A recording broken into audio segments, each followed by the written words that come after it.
All right, ladies and gentlemen.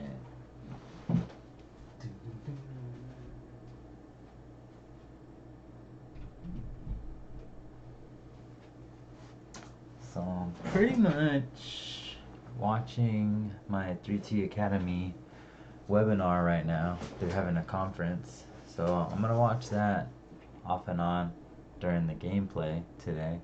But I wanted to show you this.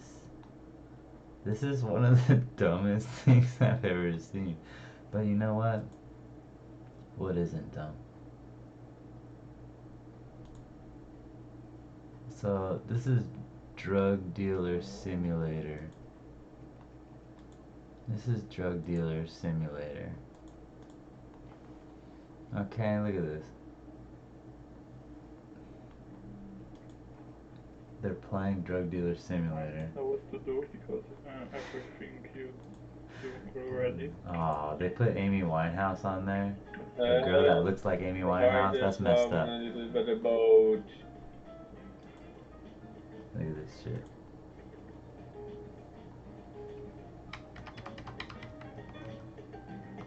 It's just like the game I'm playing. But mine's not called Drug Dealer Simulator. Mine's called, you know, Super Mega Kill You Time. What is this? Released on June 20th? What the fuck? So look, then these guys are playing it. There's one. So these are the developers. And I'm not promoting this game. I'm not promoting this game. I'm not promoting this game. No. I'm not. He said amphetamine. I'm not promoting this game. I just think it's funny how many simulators there are. There's a lot of simulators. I mean, aside from the one we're living. But now you can play. Now you can play all these simulations. Lawnmower simulator, painting simulator, pressure washer simulator, cooking simulator. I want to do the electrician, the electrician simulator. That way I can go to college and become an electrician. But this is Drug Dealer 2. Look at this. Look at this. Look at this. Look at this. Look at this. Throughout the entirety of the game. So basically, we decided on 3 players as the kind of optimum thing. Okay, we are technically able to add more, and maybe we will. That's just funny. Challenges that we'll need to address first. Here, watch them. I'm gonna be right back and help my Now nana. we settled for the Nana. base.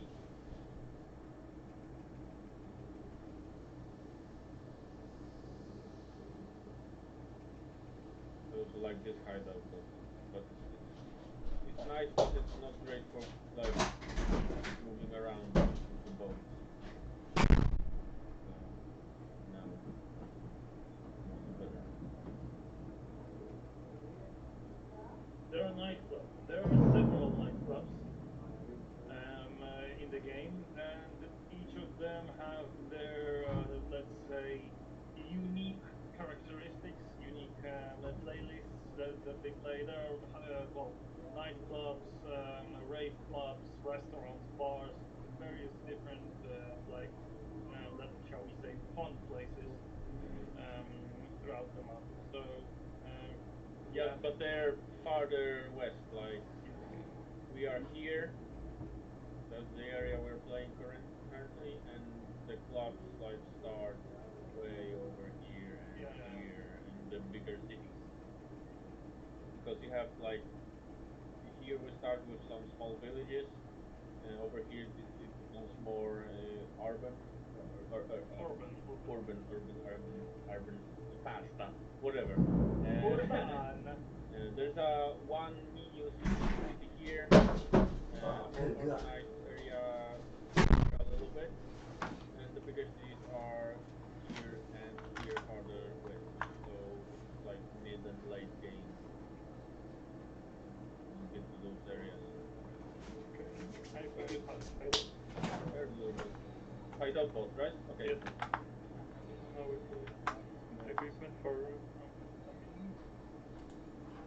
So this game sucks. This game's dumb. God damn it. What? No What? one Why is wants it still weed playing? That's weird. Anyway. In game. in Okay. game. Okay, I had one. Yeah. 3, go, finish. What the heck?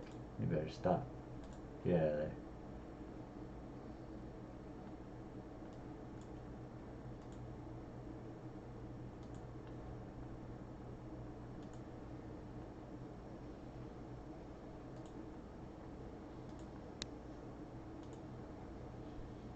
Alright.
Alright.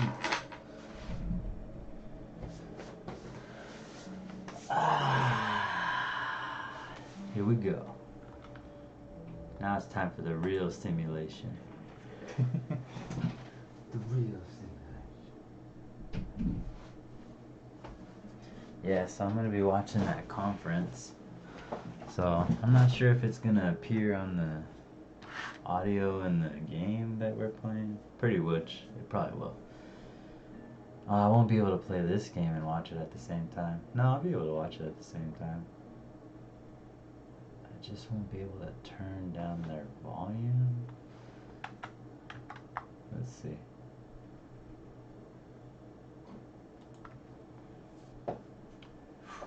Got some spider webs on me when I went outside. Gross. Oh yeah, back in it. Got some crazy freaking guns. Alright, we're gonna see if this works.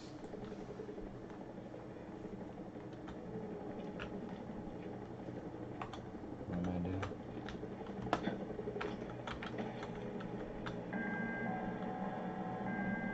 Oh yeah, I'm supposed to find this stupid little tigre.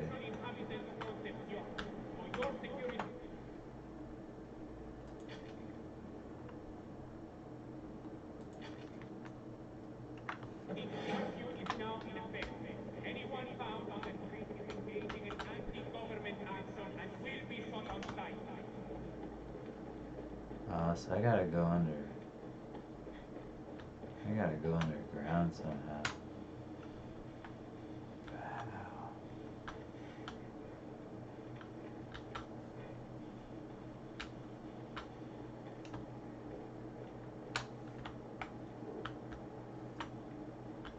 But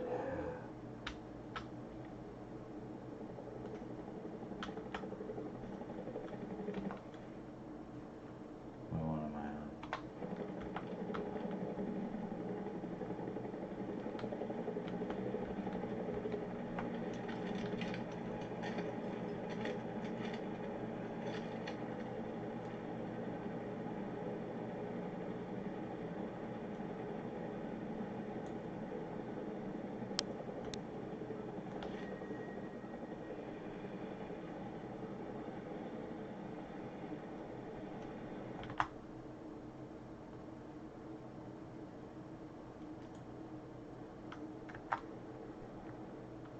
words. Recording in progress. The answer to that question is really simple. I love being around you guys. I love being around the 3T Warrior Academy team. Ever since I first joined as a member, I love the idea behind it. I love the energy behind it. And Coach JB talked a lot about energy, so I love the energy behind it.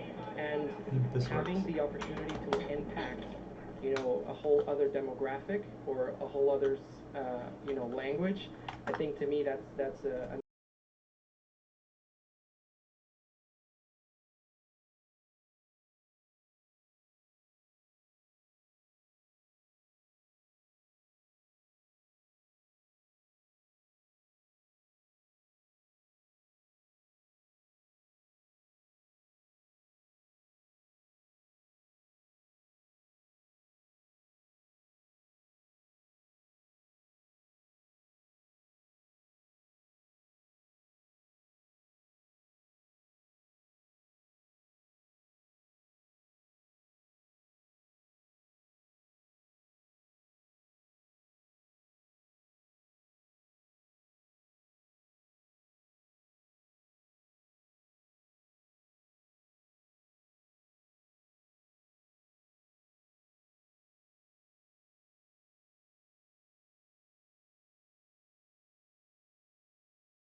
is not easy. If it were easy, everybody would do it, right? But it's how passionate about it you are, how much you believe in it that you are in anything that you do. Either it's crypto, if it's content, if it's life insurance, anything that you do. We're doing something massive with taking the entire academy and doing it in Spanish. It's not an easy walk in the park. But I promise you, and Coach tells me every single time, I promise you, time will give you what you want. Time will give you what you need. It's just going to take time.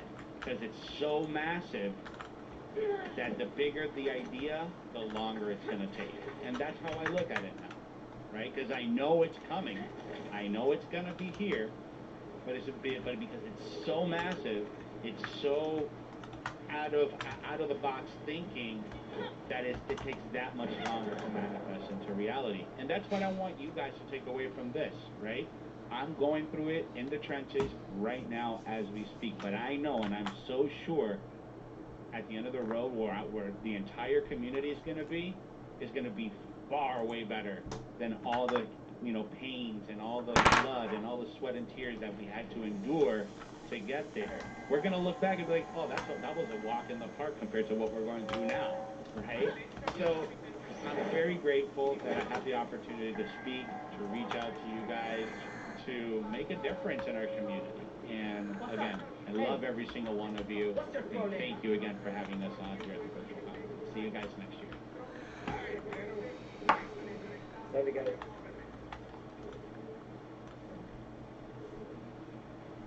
Hey Mario, so thank you so much, and that was a phenomenal job. Now, if I could learn how to speak Spanish, guys, I would be an avid listener of the 3T Espanol channel. But first of all, I gotta download the Rosetta Stone before I can start watching that program. But I just want to give a special shout out to everybody in the live chat who's here with us today. A special thank you for joining us this morning. We've got some phenomenal speakers up next. We've got Echo, who's going to be joining us, Juicy. We're also going to have a short break where everybody can get up, stretch their legs, and we're going to be coming back here soon enough. But with that being said, I'd love to listen to some of the people. What do you have planned for this weekend? What's going on today? I'd love to get the live chat active as we bring up our next speaker. This next speaker is going to be somebody who maybe you're familiar with, maybe you're not familiar with. He was a special guest on Good Morning Crypto just a couple of weeks ago, and we had some phenomenal conversations.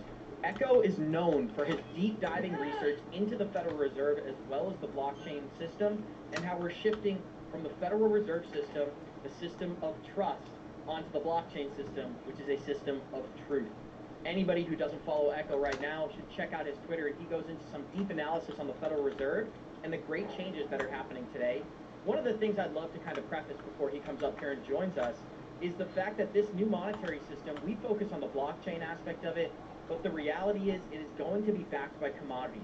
Gold, silver, and if Johnny Crypto was here, he would say lead are going to be essential during this new foundation of the system being built.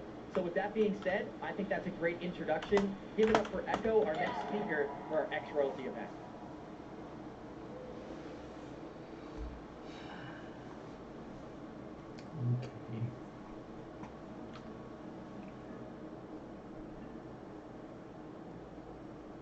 Okay.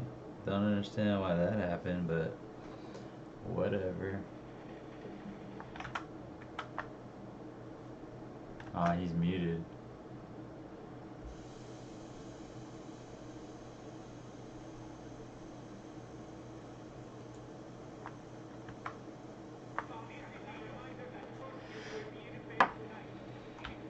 Hey, Echo, I just want to let you know that you're on mute right now.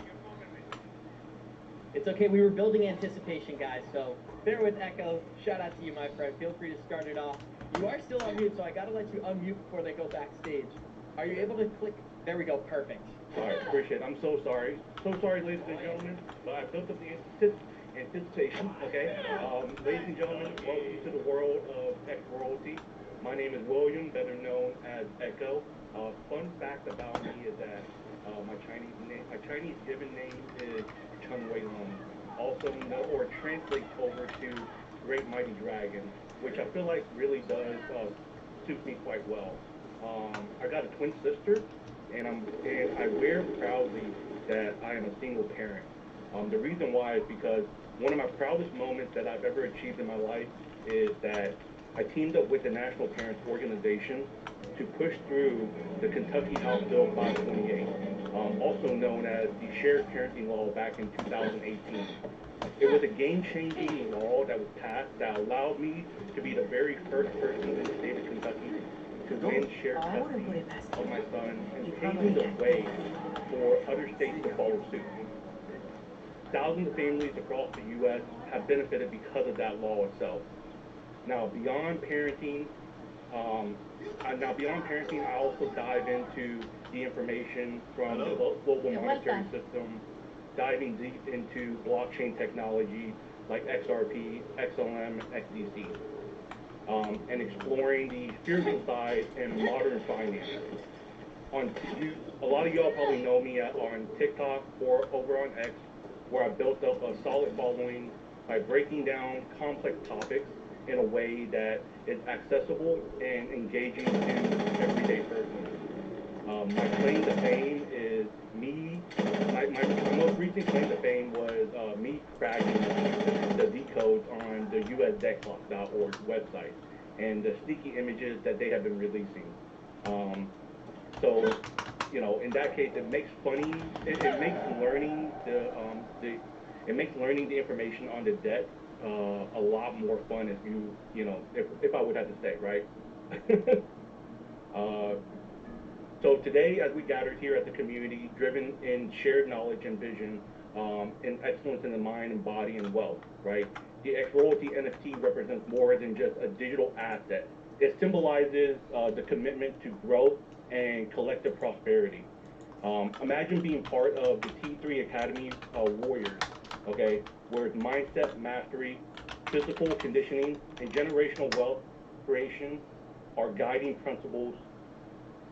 This community is built on belief that together Anybody who can't find a stupid door, transformation, stop that music. boundaries, and opportunities. Anybody who can't find a door to get into this freaking church. You all own. So I'm sure you can find the freaking church or whatever. Come out to the center. You see this statue? Immersed experience. Alright, so you see the statue? Just follow me. Dedicated for Alright, so that's the statue. Turn straight around. There may or may not be people playing music. What it's about. It's about walk embracing straight here. supportive community Look up behind and it you'll see and L, empowering each Rub, member whatever. to thrive. Go into this Today, stupid we place. celebrate our journey together. Okay? Walk straight through Now, this door. I want you all to As soon as now you make it through, put in the chat take a if y'all left remember like this, this. right? If y'all You remember see this Captain weird Planet, graffiti? That's the hideout. I don't know why they don't show with the some door when teenagers you're trying to that do the have mission. They magical show the rings mission that way over represent there. But fire, this is the door to wind, start the water, stupid mission. and heart. Today, exactly. That is awesome. Today, we're like This is the like a planet funny, here. dude. We don't have to worry about all the He said, you see more this of the statue? NFT side of things, right? It says, Where go each of over you there. hold unique abilities and You challenges. see this? Some El of us have the Richon knack Del of Ron. spotting hidden Go in patterns here. like earth, Go through this others door. ignite Make a like left. fire, And you some see this cut through stupid graffiti complexity right here? like wind, others follow creativity Stupid and flow hideout. like water. Some bring emotional unity. Well, now I know where the as in hideout sparks. is. Together as a collective consciousness, we harness the power to seek truth and drive our community forward. Just as the Planeteers combine their strength to summon Captain Planet, our combined consciousness together creates energy that propels us, that helps us support one another and shares our strength and helps us learn so that we can capitalize on each and every single event come known to man. So if we think about it, each of us have something special within us, whether it's being charismatic, charming, technologically in sound. Some of us entirely just, they just want to tap into that consciousness, the intuition. It's like flipping on the switch of the superpower, right? Questioning and analyzing every critical element out there. Even superheroes, right? They do their own they even do their own detective work. Batman, for example, he doesn't just punch. He asks questions first, or he doesn't just punch. He asks questions first, and then he investigates, right? He analyzes. Getting weaker by the This way, he can actually uncover the hidden truth and find innovative solutions behind everything. So I want you all to picture this, okay? To know what you hold. That's what that's what my slogan that I came up with, right? Exactly. We all have superpowers. Those farmers better have more than rakes. So I want y'all to picture this. That know what you hold slogan. That's what I'm best known for. Picture this, that you're scrolling through TikTok, you're scrolling through social media, and you encounter somebody that's bashing XRP, right? Bashing the value and it had no utility. For myself, right? I had to clap back at him, unfortunately. I made a Stitch video, and I made a Stitch video and let him know, breaking down, using my creative skills, and letting him know that he did not know what he held. That catchphrase resonated with me because XRP is not just a currency. How are you? It is the future of money. It is the internet of value. XRP is not a security. Okay? XRP is merely isn't just merely a digital currency. It's revolutionizing finance. The XRP ledger isn't just for transactional. It's not just a transactional platform. It is an ecosystem of innovation. Developers that are using the platform for DeFi, metaverse, regulated tokens for casinos, educational purposes, fitness, music, real-world assets, ushering in a new era of creativity and technological advancement. Now, looking beyond the daily price swing of this asset, the XRP ledger hosts projects reshaping the industry, from decentralized financing to metaverse to regulated tokens to educate and fitness apps. It is versatile. It's a versatile platform driving monumental change. XRP has the potential to revolutionize various sectors beyond our wildest dreams. Like the internet transformed communications or smartphone changed our lives, it's more than just fast, cheap. It's about breaking down barriers and empowering people. We're currently at the shift of a reality and consciousness understanding, right? AI and blockchain technology are revolutionizing our world. AI enhances efficiency, blockchain offers transparency and security. Combine that with consciousness and the grasp and understanding of real money like gold, silver, changeable assets, we can pave a way far greater than anybody can even see beyond our wildest dreams. That is more of a transparent financial system. Me understanding that was very personal, right? My family history taught me the importance of the physical assets such as gold. During the Vietnam War, whenever the Vietnamese dong, its native currency, is devalued, my grandmother held her gold, and it was her lifeline. A testament to understanding real value during turmoil times.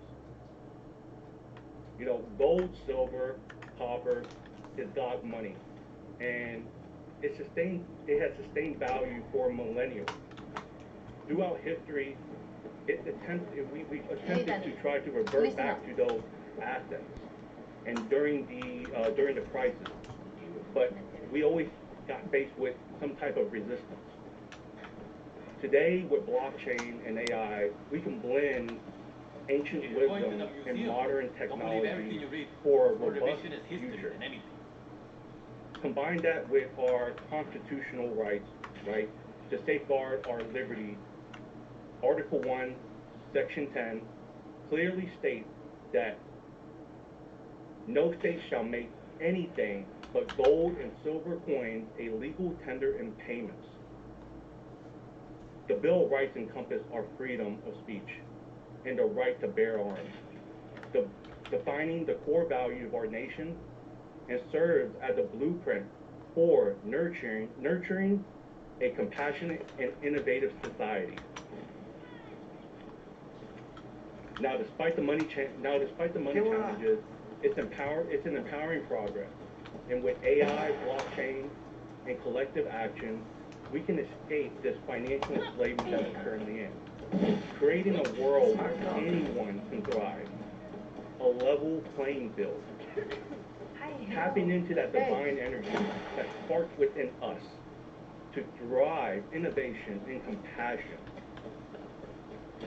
So, knowing what you hold isn't just an asset. It isn't just knowing what an asset is. It's about strength, passion, and power, and impact. I encourage everyone to keep learning, keep questioning, and mastering your ability.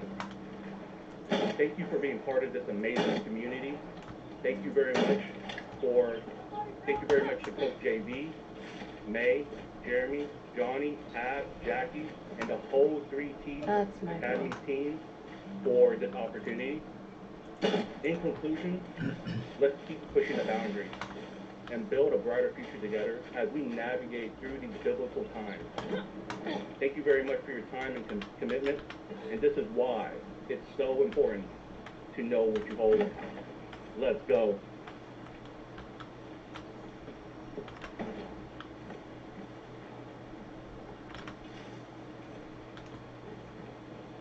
Amazing job, and a special thank you to our friend Echo.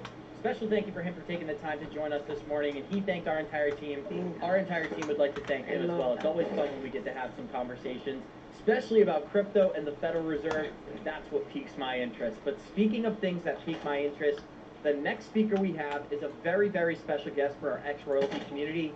Somebody that I've had the benefit of knowing for a couple of years now, which is really awesome, very exciting, and somebody I know that whenever he talks, I learn something new. We've got Quincy from XDC joining us today, so I'm super excited to hear his presentation.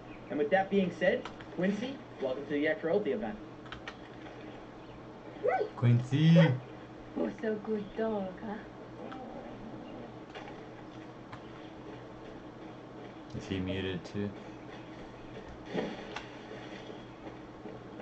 Hello? Hey. How's everybody doing? Hey, Quincy. How you doing, man? Hey, how's it going, dude? Great to see you. So, Yeah, I just good to see wanted to let you. you know, floor is totally yours. You're good to share your presentation and talk about whatever you'd like. I'll be sitting in the background, so the floor is going to be totally yours. Just let me know if you need me. I'll be watching. So thank you so much for joining us today, Quincy. Oh, cool. So I can kind of just go on anything. I didn't know if it was sort of like a subject, sort of, I don't know, disclosure. Yeah, no, I need it. Oh, I guess we are. Okay, cool. Oh, crap. Hey, Sorry. We're bouncing back and forth. Don't even worry about it. So what was your question, sir? Oh, yeah, sorry. I thought it was like a panelist. So I was so confused. I was like, oh, shoot, there's everybody. And then I'm like by myself, and I'm like, oh, wait. I just saw the panel. What happened? Don't even worry. So we'll kick it off, and I'll get the ball rolling with some questions. So what we talked about so far is kind of like where we are today. We're in a changing world order is what it seems like. U.S. dollar dominance is collapsing. We have other countries that are building and helping restructure this new payment system. And we did a lot of talks about where we are, how to protect our energy, how to kind of conserve ourselves and operate correctly during this time. Maybe just to start it off, I'd like to see if you agree with that sentiment overall and where you think blockchain fits into that whole picture. The sentiment of blockchain being able to facilitate like the railways for new like financial like instruments and use financial like payment like rails. Yeah. Exactly. So yeah. So I think what ends up happening is, especially when we start looking into a lot of blockchain technology and crypto, we almost forget all of the other things outside of just like being able to move capital. One of those things is being able to settle, whether it's being able to settle assets, whether it's being able to settle agreements. Other things could be things like being able to verify, whether it's verifying documents or being able even just get consensus on different things, whether it's from a network perspective or amongst consortium or trade partners. There are a lot of other things in technology that allow you to be able to excel or be able to leverage further in terms of like financial needs or financial services that don't necessarily get the same sort of attention that payments do. But they're just as important, like I said, like whether it's settlements or verification or anything like that. This guy's trying to steal my fish. So I do have some questions prepared, but let me know what you think of this. What catalysts are you most excited about in the calendar year of 2024? Yesterday we had the Solana ETF filings come in for the S1s. Earlier this week we saw Gary Gensler. He's going to approve those ETF products. So that seems to be the center of conversation. But I know with your developer background and everything that you have going at XDC, as well as like the tokenization of real world assets and contracts, ownership rights, I'd like to hear what gets you most excited for crypto in 2024. Yeah, we see some of like the micro regulations in Europe. That's like a huge thing. That's actually sort of the thing that's going to be paving the ways of how crypto is going to operate. Both good and bad if you want to look at it. Good, Nice. being able Fish to give simulator. regulation in terms of how people are able to tokenize assets, whether that's securities or anything And like then that. alligator but it's also hunting. sort of bad because we Alligator also see, hunting simulator. different sort of things that are sort of established in crypto sort of crumble in a sense. I know U.S. Check companies this get out, banned boy. from marketplaces because of these micro regulations.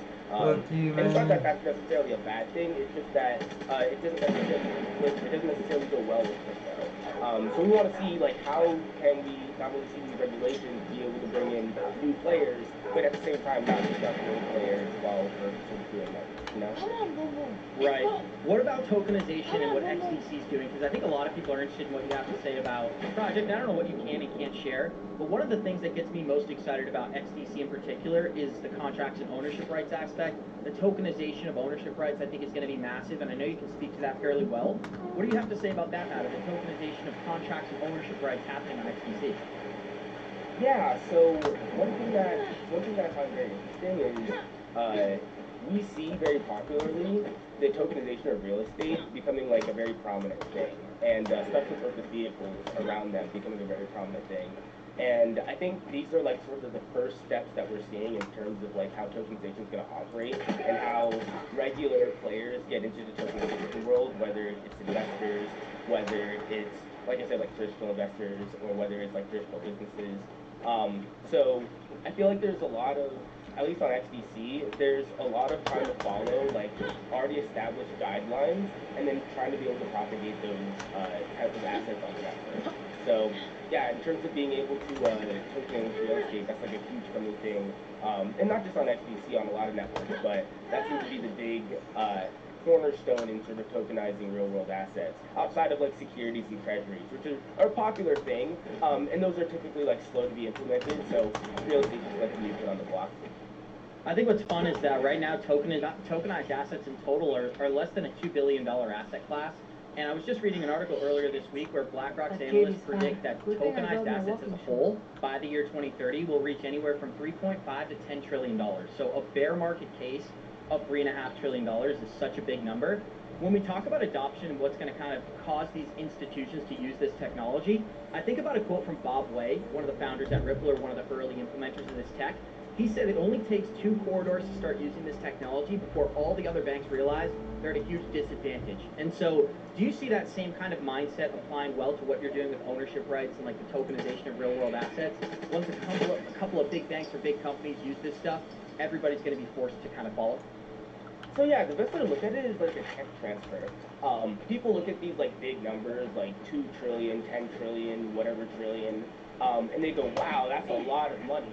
But it's sort of not. And not that it's not a lot of money, it's that the means of being able to translate that value onto these different networks is just being able to translate data from one system into another system, and then everybody being able to engage with each other on that new system. You see what I mean? So it's a lot of money per se, but it's the tech transfer that enables people to be able to move to these new technologies to trade with each other. And it is a bit of an exponential thing. It seems very slow at first, but the reason I say that and why 10 trillion isn't a lot of money, even though it is a lot of money, is that they can be able to issue billions of dollars onto these different blockchains, XDC, XRP, or whatever these different chains that you look into, as quickly as they're able to enter data into a database. It's just them being able to adopt the tech stack to be able to export that data on chain, and then being able to reference these tokens as rights, and then being able to trade them.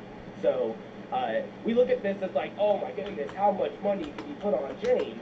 And like I said, just being able to translate that technology, translate the information, and being able to recognize it on the new technology stack. And as that becomes more and more of a popular thing, you'll start seeing more and more people trade within these new ecosystems. I almost like to use the analogy where it's like, imagine being in like the 80s and trying to explain like email or something, and I have email, you have email, we get it, I can send you an email, and you get it, and you're anywhere in the world, it's great, but they deal on mail. Everything they deal with is on mail. And maybe there's like a little bit of like here, a little bit here, maybe a little internal emailing, you know what I mean? But it gets to a point to where eventually once enough people have adopted, whether it's email or blockchain or whatever, they can start easily be able to engage with people outside of just their immediate circle. And then they can get the macro advantage of now being able to email anybody in the world versus sort of relying on just like mail, carriers or whatever. It's the same sort of thing with blockchain. If someone were to say, how hard would it be able to take a bunch of, 10 million mail and convert it into emails, you would say it'd be just typing an email, you know what I mean? It's not like this big old thing. And it's sort of the same thing with blockchain and tokenization. The means of being able to bring these assets from a traditional environment into the blockchain is sort of like, how do we be able to bring that information from mail to email? Same sort of deal. Quincy, there's something I want to run by you. It's a little bit change of the tone, but we'll go back to the more serious conversation after this. I was listening to a Raoul Paul interview, and he had the same sentiment you did. This market's going to $100 trillion, and that may sound like a massive number, but when you simplify it and explain how that's going to take place, it's not that big. Here's where it caught my attention. So he had this great, I don't know if it's like a definition or explanation of meme coins, where he compared them not just to monetizing attention, but he talked about it from the aspect of how much is Disney worth? How much is pro sports team worth? This is branding, and this is the new age of branding. So I'm not some meme coin advocate. I don't really own any, to be honest. Maybe a small amount of Dogecoin or something like that. But I like the idea that maybe this is this new age of branding. And so I'd like to hear your kind of thoughts and opinions on that aspect of the crypto market. Because I know it's different from the tokenization, but I do think it's very serious when you consider how lucrative it is. You brought up a brilliant idea, actually. So I think people have sort of lost their minds with the memes, but they've encapsulated a really good idea. And it's how are you able to liquidate the value of a standing brand? Well, if you own a brand, like let's say Jordan, for instance, right? Well, if you're Jordan or an investor in Jordan, your ability to liquidate value in the brand comes down to your ability to liquidate stock in the company. And the better the brand does, the better the stock does, or the better sales, or whatever. Now we sort of have a more liquid version of that, where there are these community brands which anybody can participate in and anybody can own a piece of. And as that brand essentially becomes, and this is what's happening too, because all a brand is the anticipation for the potential for future sales. Because that's what you're betting on. If you have a good brand, it's not that your brand is so great that makes your company worth a lot of money. It's knowing that if you release something, that there's a community of people out there that are going to engage with it. That's what makes the brand valuable. Same thing with these sort of meme communities. I think you get different things out of them, whether they're DAOs or whether they're sort of more like these art communities focusing on these art assets. It just really depends on the community. But what really happens is you're able to have this like macro ability to liquidate certain aspects of the brand and allow for anybody to also engage in that brand as well. I think what's really interesting, especially with the meme coin phenomenon, is that meme coins don't need the higher marketing departments. The people that get involved in the community are the propagating mechanism for the marketing. And that's sort of different than traditional branding that makes sort of that whole meme marketing sort of like a whole like that's kind of crazy in my book because it's like a self-propagating marketing system as opposed to somebody having like this driving vision of like Jordan or whatever. Now I say that because the memes are a little bit more organic and they grow a lot faster and they're a lot more elaborate. Like I said, if you have this one brand that's very fixed, you probably see this a lot in the crystal markets. They aren't very easy to move. But with these memes, they'll move with the meme. You know what I mean? And I think that brings a lot of community engagement. It brings a new element of value that wasn't able to be liquidated in traditional brands. You see what I mean? Yeah, Dog with a Hat is a good example of that because that's a project that went from $0 non-existence to in only 6 weeks to 3 months, reaching $3 billion in market cap. And the only reason was because people connected with this image of a dog with a hat and it began trending. So it's a really weird environment. And I think it can be confusing for people who are just coming into crypto. They hear about Bitcoin, maybe they get on Twitter and then they get into this environment and they're like, what do you mean the most important topic right now is Shiba Inu or Dog with a Cat or Dogecoin? I just don't get it. So it's part of the learning curve, I think. So let me ask you this. Do you think there'll be a day and age when these meme coin environments are taken seriously the same way Nike and everything else is when you talk about from a brand perspective? Yes, but they won't be called the memes that we see now. And I don't think they'll evolve in the same way that they will, like, as they do now. I don't think they'll be like the traditional brands either. It's not like we're going to go back to the traditional sense. I think it's going to come down to a level of sustainability with the meme. So the problem with meme branding and meme marketing is once the meme dies, the brand dies. But if you can create some level of sustainability with the meme, I think you'll have exactly that. You know what I mean? And it'll be, and now it sounds silly, just like, oh, Shiba Inu, whatever. It could be something as like, it seems silly until you like sort of see it and you go, oh yeah, I get the brand. But it's not, it's enough, it's out there enough to make itself stand out, but it's not so silly that regular people can't really get in on the meme or get in on the brand. I think a perfect example of this in the traditional world was Supreme.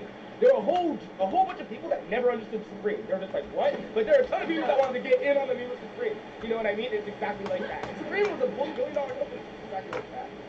That's a great point. All right, so we're going to switch topics just a little bit. Last night was the presidential debate, and we don't have to talk about the substance of the debate, but Just something making that's sure been I'm really not interesting is to missing see that anything. crypto has been a topic of conversation during this election cycle. Were you surprised by that, and what's your kind of reaction to crypto really entering the mainstream here in 2024? Hold on, repeat that again. Crypto and the mainstream, the political cycle. What was that? Yes, exactly. So me and Johnny used to debate this back in 2023 before there was any political conversation happening. Will crypto be brought up during the 2024 election? And it really started this January when CBDCs were explained from Vivek to Trump. Now we're kind of seeing Bitcoin conversations. We're having ETFs being approved. Are you surprised that this is happening? What's your reaction here? I don't think crypto is as much of a political issue yet. I think it comes up just because like there's a voter base out there, and obviously people want to like be able to reach that voter base on both sides. There are people that think crypto is stupid, and people want to crack down on it, and there are people that want crypto to be able to flourish. And they want to, at the very least, whether there are rules or whether there's something to be able to flourish. There are bases out there that we want to be able to talk about. In terms of this election cycle, I'm not really worried about the presidential component. I think seeing people like John D sort of like get down on the ground, sort of like being personal, or get more personal is a lot more impactful, at least where we are in the current crypto space. But I do believe as more people get more familiar with crypto, it becomes more of a pressing issue, at the very least in the macro, like in the macro sense. I only say that because I don't like the idea that everyone thinks crypto is like this political interest when it's like convenient to be a political interest, and then like the second it's not, it's like everyone forgets it again. And that's not a bad thing. It's just it can create more harm than good. Because last time we had this, we had Sam Bankman-Fried representing pretty good. interest. And you see what I mean? It's just one of these things where we have to be very careful with how we approach these things. And we can't necessarily like the meme can't die because something as simple as it sounds so goofy because I don't want this to happen to crypto. I remember when like weed was being legalized and it was like the day of like voting to legalize weed, but like all the stoners got high and like missed it or whatever because they didn't really care anymore. I don't want that to happen to crypto where the bull market died, we're in a bear market, we all don't care about it, and something that really could have been impactful doesn't get the attention anymore because it's not in the hype cycle. It's in the off market or whatever. So. Yeah, and one of the things I wanted to get your opinion on too is I know you take things from a developer and kind of like a builder perspective, but where do you currently see the view the crypto market today? We hear predictions from industry leaders like Brad Garlinghouse saying 5 trillion, Raoul Pal saying 8 trillion during this cycle. I know you don't typically look at things from that perspective, so I'm not going to ask you to necessarily like pinpoint price targets or anything like that, but do you feel from like a macro standpoint, because there's regulation, because there's tokenization of real world assets, we're seeing ETFs being created in the US, so now we're going to have State Street involved in the crypto market over time. All these positive catalysts are kind of leading to more liquidity. What's your outlook over the next, let's call it 24 months, so it's kind of a broad range. Are you optimistic? Are you pessimistic? What's your perspective? I think I would always say like optimistic at the very least for the crypto market. Real world tokenization is a really good start, but I think real world tokenization brings in a conversation of like almost like credibility and legitimacy. And I think that's like the real important part. I think what's gonna end up happening is it's exponential. So it feels like, oh my gosh, so much is happening just to be able to get like 1 or 2 ETFs. But I think what ends up happening is, at least from a volume standpoint, as more and more interest is being able to pool into these different instruments that are being created, and more people are accepting of these different instruments that are being created, and volume is there. I think we're going to start seeing a lot more growth, especially around real-world asset tokenization. And I'm not just saying that just because like there's a huge interest for real-world asset tokenization, but the biggest benefit is settlement. And settlement times. I think the biggest benefit that you're going to see from all of this at first isn't going to be so much people trying to get into the market to create new businesses. They're just going to come into the market to create better efficiencies for different services and products. And like that, it takes a little bit of time to, but once they do, the amount of effort it takes to be able to issue, whether it's billions or $100 billion worth of assets, will just come down to how much data can they force into this new system. And I think they're going to get the benefits, or they're going to focus on the benefits of settlement, or they're going to focus on the benefits of, automation as well. But they're going to focus on these different mechanisms of being able to increase efficiencies that's going to allow them to push forward into these new technologies. I think we focus a lot on the price point, and that's all great, but part of what gaining value is also saving.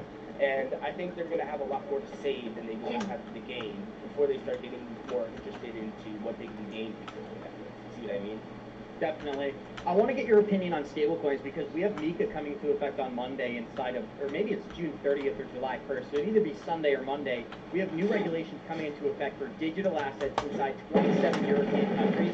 This is going to be starting in Ireland, but it's going to have a huge effect on the crypto market because any company that wants to operate inside these 27 European nations is going to have to abide by these new rules and regulations. Now, the biggest company that's going to be annexed out of these countries, that's Tether. And I heard you kind of address it earlier in the show, or earlier in the episode. I'd love to hear you kind of like elaborate on that. We focus on this on GMC too. We know Tether is not going to be allowed to operate in these jurisdictions. And you know what's so funny, Quincy, is that their response has been, we don't even want the American markets and we don't want the European markets. So they're not saying that they have plans to kind of abide by these new rules and regulations. They have plans to kind of back off. Little do they know they're offering a little U.S. dollar derivative right now. So U.S. dollar tether is associated to the U.S. dollar, yet they're saying they don't care about the American market. There's clearly some twisted perspectives going on there, but I'd like to hear your thoughts on MiCA and tether as well. Yeah, I think this just comes, I think everything when it comes to MiCA and tether, it comes into question of how do third parties feel about utilizing. It's like, what would this be, like a fourth party currency? Because like, if they're using, like imagine using the dollar as like a third party currency, but then you're using a derivative of the dollar again. And it's not just with the stable coins, it's just a question of credibility and trust when it comes to certain assets that are being dealt with. When you're dealing with the native cryptocurrencies, it's sort of like, do you trust the network? Yeah. That's sort of like, Now we are okay, getting cool. But when it comes to other assets on top of that, I think a lot of that's coming into question. And it's not just Tether. We saw this with USDC when the Silicon Valley Bank sort of had its issues. We see this all the way around. So I think this is just this new wave of calling into question the credibility of different assets and how are those assets going to be managed in these new economies that I don't even want to say are very much interested in these assets. It's just, if you're going to make new regulations, I can see why that, like, how are they supposed to verify all these different things that they're supposed to verify in their borders that with these people that could be anywhere. And like I said, it's not just Tether. It's just that anybody can be able to create an asset, people can manage these assets. To what capacity you can regulate those assets without being able to manage the people that are Tether? I say that because it's actually hilarious. As a developer, there are certain assets that I can create, but I can't legally manage because I'm not legally like licensed to manage them. But it's like that in the same way. Like, will they say, are you allowed to practice your business here? Well, they would say no because you're not legally licensed to. And it's sort of the dig of that. So where do you think Ripple stablecoin fits into this? Do you think it's, I don't believe in coincidences. I say this all the time, I only believe in unrecognized patterns. The fact that these new regulations are coming out, Ripple happens to be launching a stablecoin, there's going to be a demand for a US dollar derivative that's fully audited and fully backed. Could Ripple meet that new demand for these European markets? Yeah, so I think this is going to come into the question of regulated versus unregulated stablecoins. When stablecoins first came into the mix, it was sort of this element of like, do we just trust this means of being able to hold, our dollar capital? And it's worked decently well. But as you start getting regulation into play, you're going to start seeing what are the regulations to be able to manage these assets, and what are going to happen to these previous assets that were sort of already established before these regulations came into play. I think most businesses, or at least businesses like Ripple, are trying to position themselves to be able to be on the side of regulations so they can be able to engage in these new opportunities. And I mean, in terms of whether it's USDT or anyone else, I think it's just going to come down to how are the ones that are already operating in the space going to modify themselves to be legally compliant.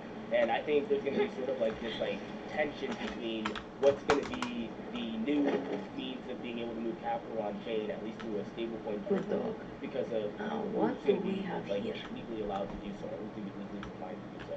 I think we're going to see this first with the MiCA, with some of the MiCA stuff, but you're going to see companies like Ripple and some other ones start coming out with their own stablecoins. Dude, get this treasure. And these may be registered as securities or something, and they may have their own things with them, or they may be registered as whatever. The main point is that they operate within some sort of framework, where a lot of these other stable coins are sort of just assets floating on these different chains. Right, and what do you think having a native stablecoin like XRPL may do for the project? I know this is a specific like XRP question in particular, but DeFi is something that lacks on the XRPL. We don't have the capability. It's just not the correct environment to kind of allow for DeFi to flourish.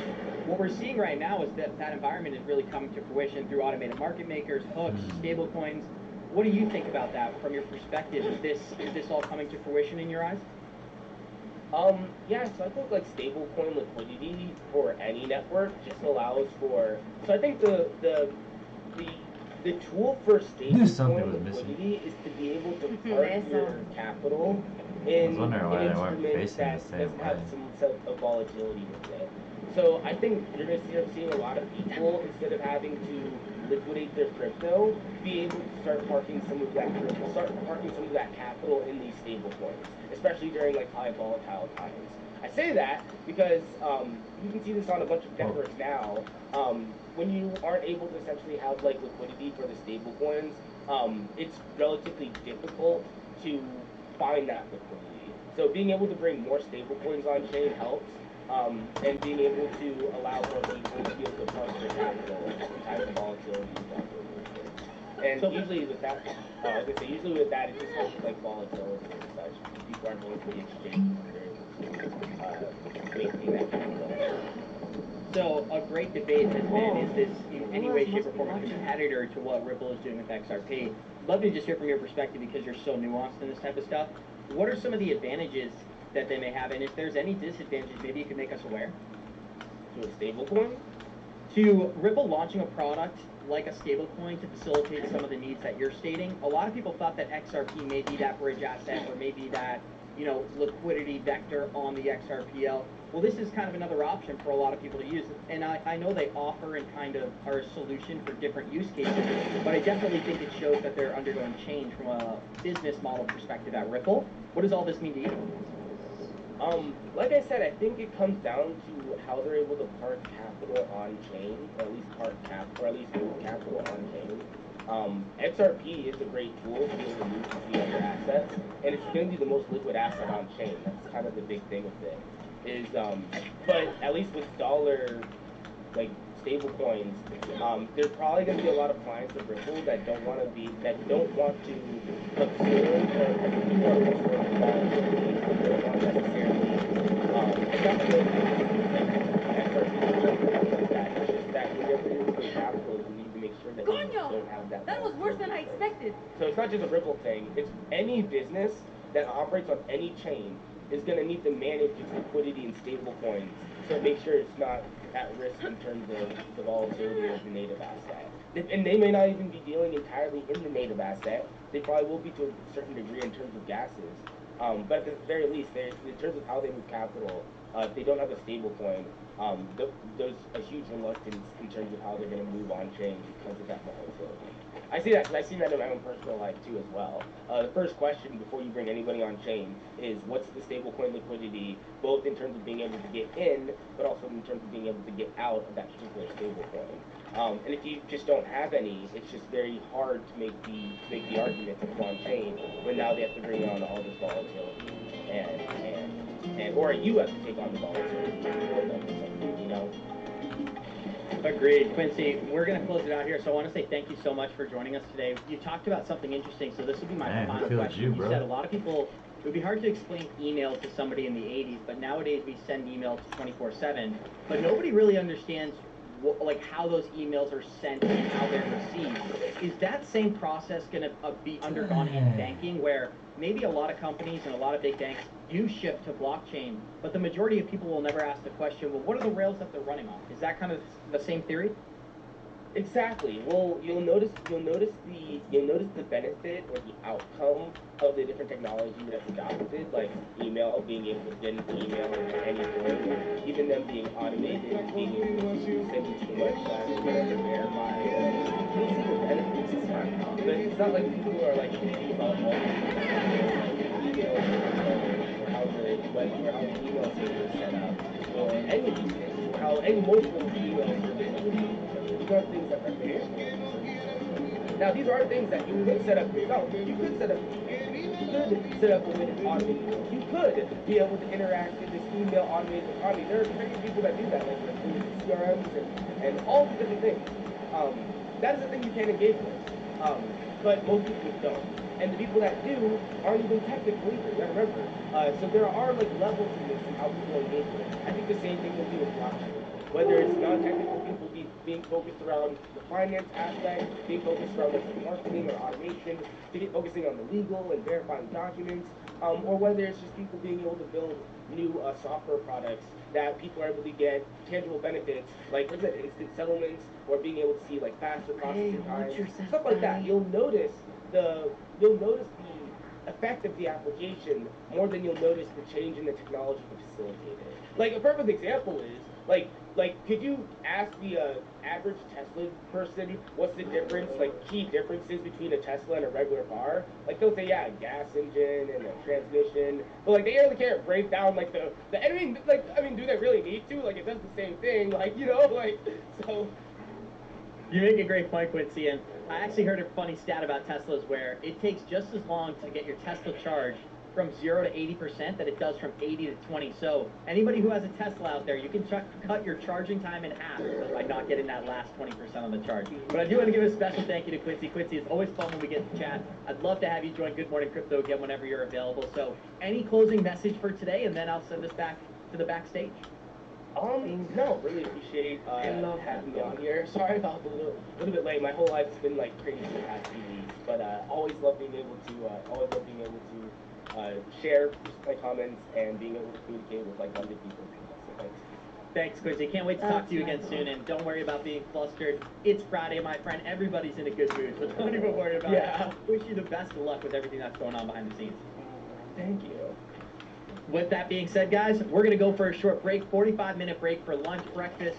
If you haven't ate, maybe it's dinner, depending on when you woke up. But we'll see you guys back in 45 minutes. Be sure to stick around, and thank you so much for joining us on this Friday. Thank you, Quincy. Thank you.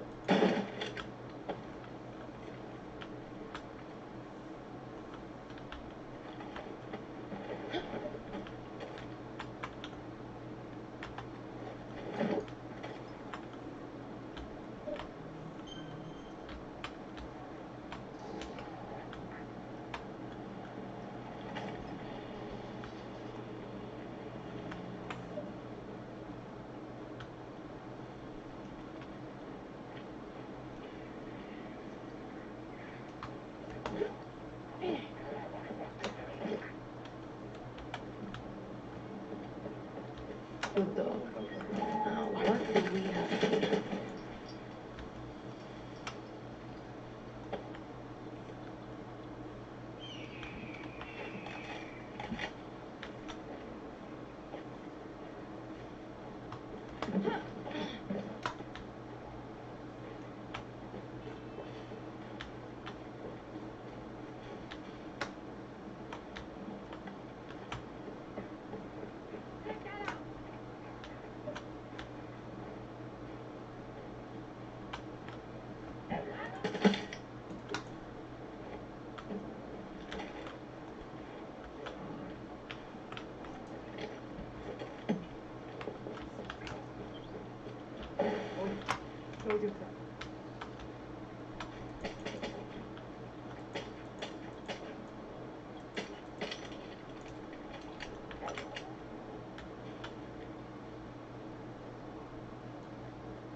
Love it, Perito.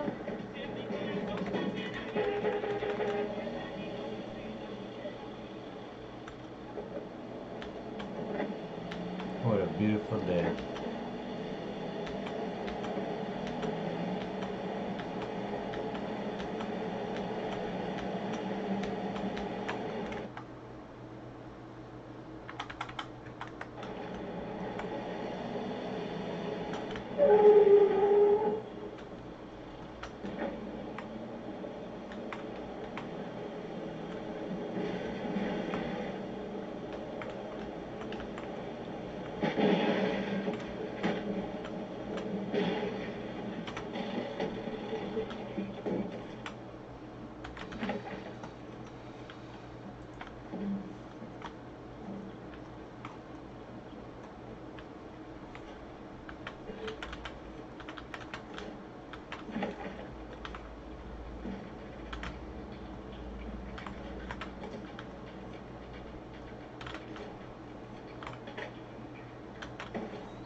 guys.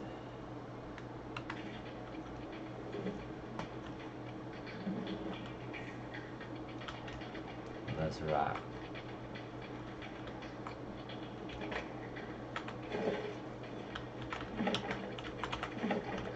Lots of supplies around here. Yummy. What's going on with this race?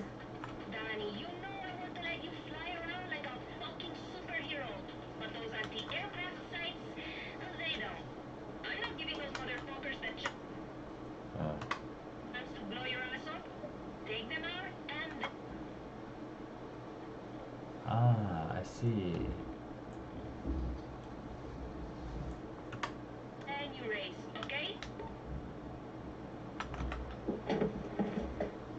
Well, I thought it was a car race, that's why.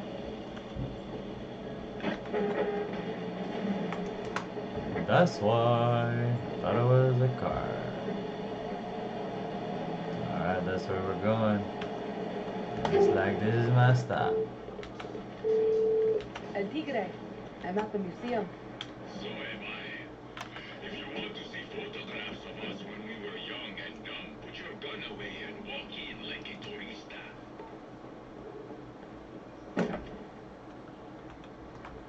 That's Hola, baby tigre. El Tigre. What are you doing? Are you not worried about getting recognized? Don't worry. I brought markers for autographs. One for me, one for you. That's not what I meant. This museum used to be dedicated to us legends. But Castillo rewrote history to make us look like villains. He even found a way to paint Carlito in a bad light. I wonder what history will say about us. They will say, this was the day when two legends walked into a museum and three walked out. ¿Qué hola, perrito?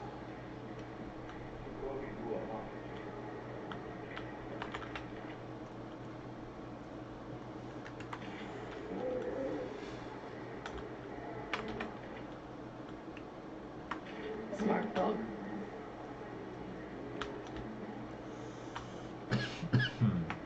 Alright, let's see what else we got.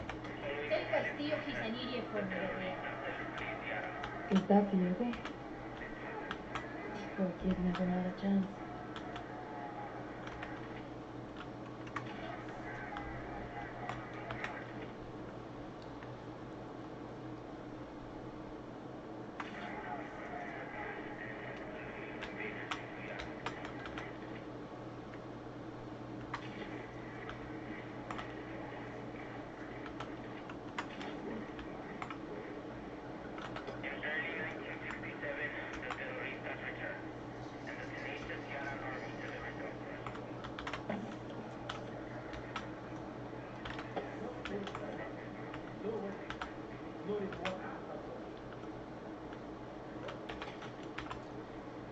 The heart of their security.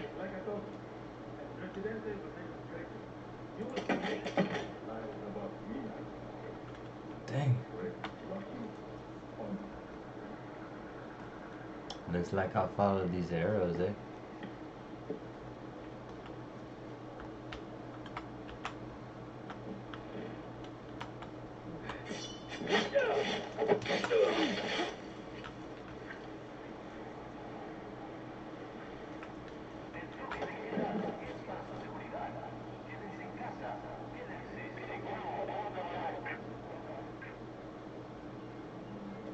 What did you find for me?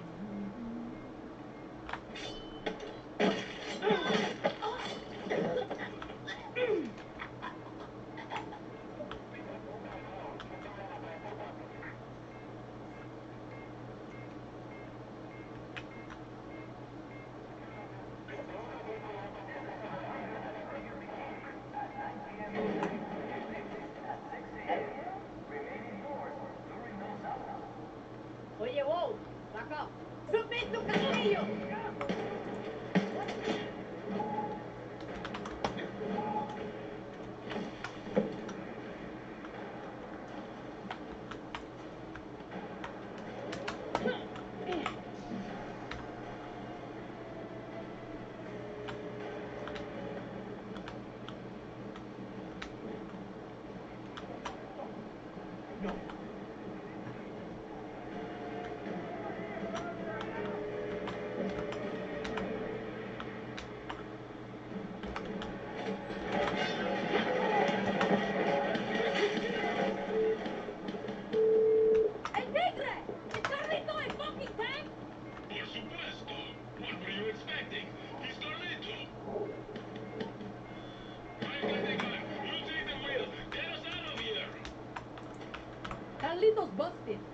exactly carry him out of here?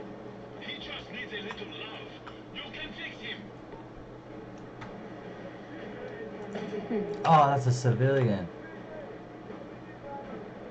Alright, that was a mistake. Mistake number 1. Alright, I got the keys. Time to go back to that door.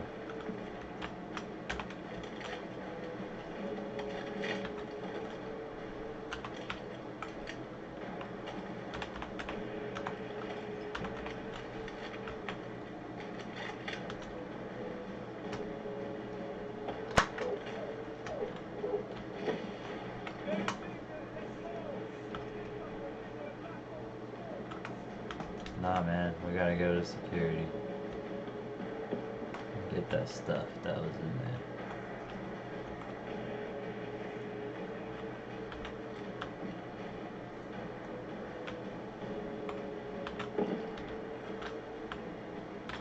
Disabled everything already. Bam. Gotta read this freaking barely legible note. I ran the note with my left hand because that fucking tank broke my right one. It is cursed. This is the 3rd injury in 2 days while taking it apart. Stupid machine. Both my apprentices have been cut open, and fingers broken. And Paulo had 2 teeth knocked out while working on the engine. And his tank only knows the number and is fighting back. The days are numbered and it's fighting back. We need to find somebody else to decommission this mechanical maintenance. Blah blah. Dang. Carlito's a fucking cool machine, eh?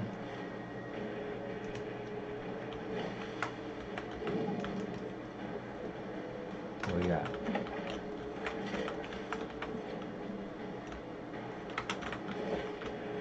Here I come! No, you fool.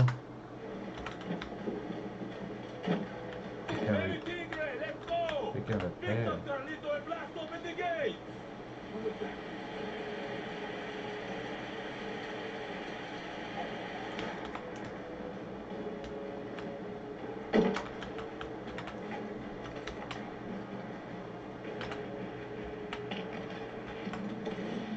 Yes.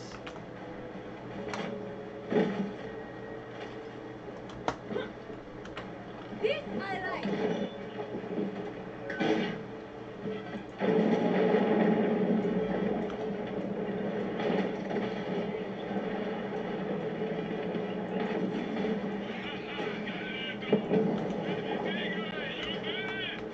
You should have said from the beginning that Carlito was a tank. What are you talking about? It's Carlito. Everyone knows Carlito. Hey, Tigre! There's a cave we used during La Revolution. Take a left at the road. Get to the nearby bridge.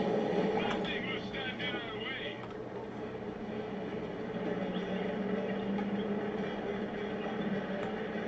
Come on, let's get there. Let's get there.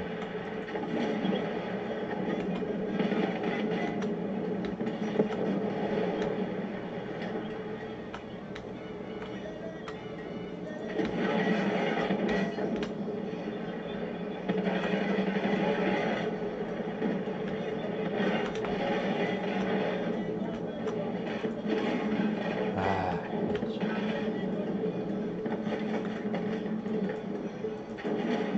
There we go.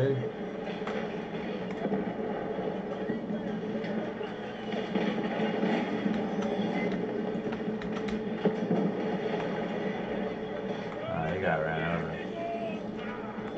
There's the bridge. Behind the sign on the right is a path to the reveal. Haha, let's do this! Nothing can stop us.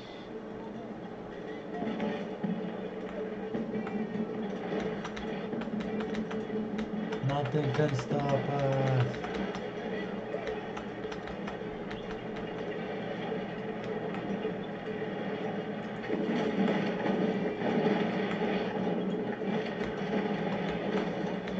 Hey, Tigre!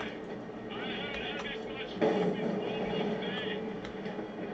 There's something I've been meaning to tell you. Now is not the time! This is pretty fucking fun! It's about Lavo. Remember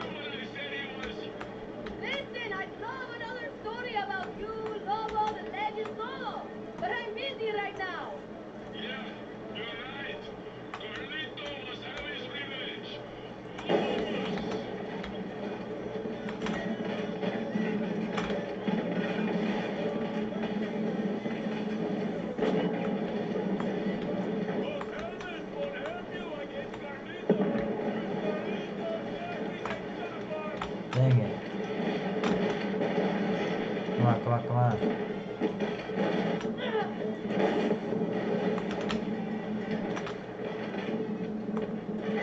Come on, we gotta keep going. Use that momentum. Hey, El Momentum. Tigre! Carlito's really old and taking a beating. Is he even going to make it? Carlitos alive past the killing, baby tigre. No one can kill Carlito. Keep going. We're almost at the finish. It's going to be on the right. I think Carlito's my new favorite legend. I'll pretend you didn't say that. But I get it. Bag it.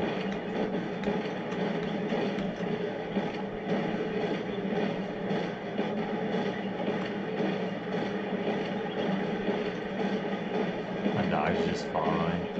There's the cave, Daddy. Turn in there. Okay. Oh my gosh. I hope I didn't kill that dude.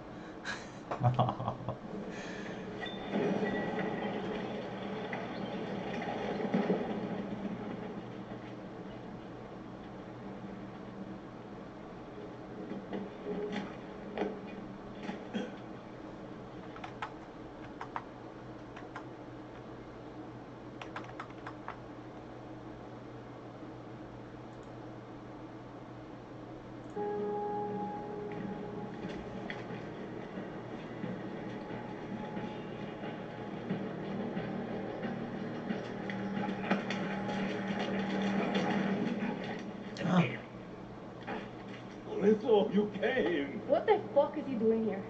I wanted him to see Carlito for himself. Mi compay. How many years since you've been down this mountain? Too many. Carlito and I have a lot of good memories. Time to make some new ones. You should join us, hermano. War is over when we are all free. Hey!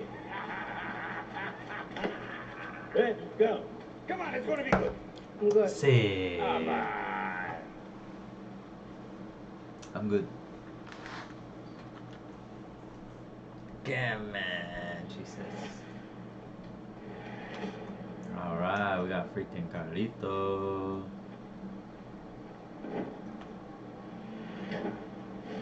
War is over when we are all free. Since when did you start quoting Lobo? When I finally saw past Whoa. my own bullshit, and all that remained was the truth. Lobo did have a way of cutting through bullshit. I wish he You are was here such now. a good dog. He'd be so happy to see us and Carlito. Happy to see you and Carlito.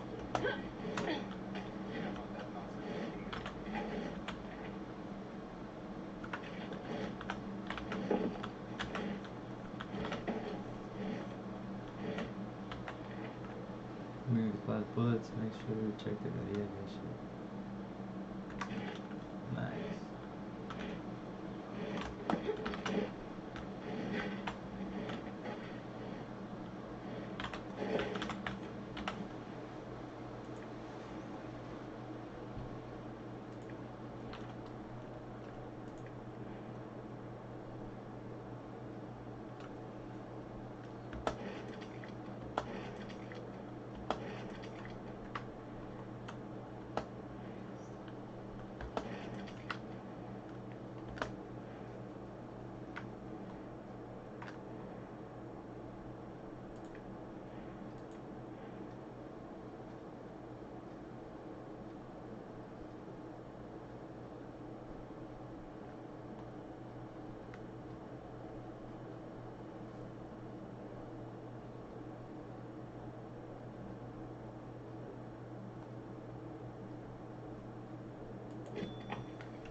almost bought Batman today because it was $2, but I thought, nah, I'm okay. I got enough games for now.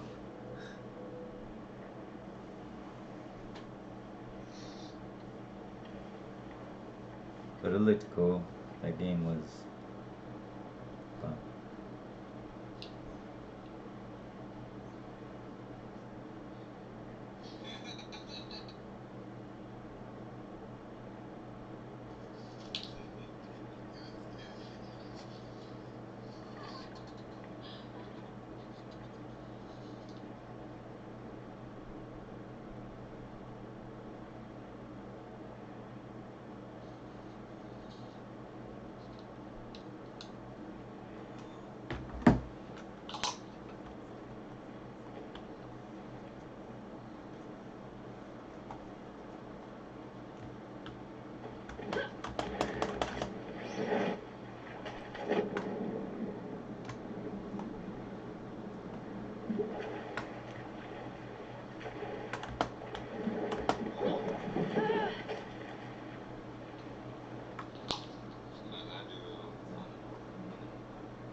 There's a game out called Drug Simulator.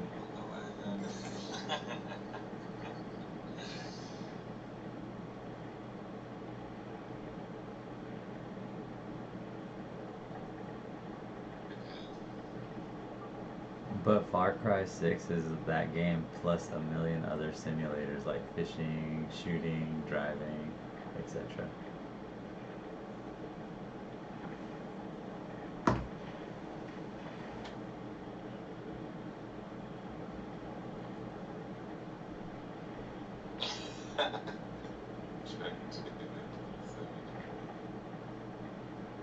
You should click on it because it's hella dumb and the developers are playing it right now.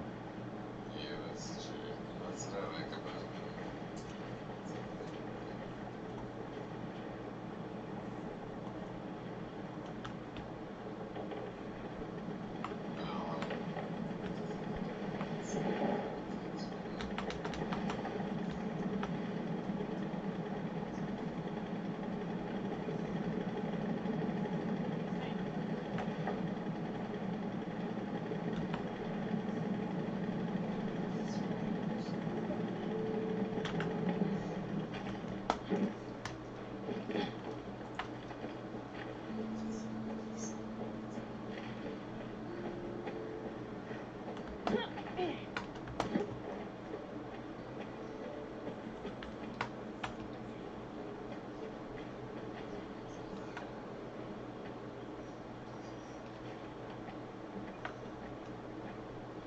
That's right.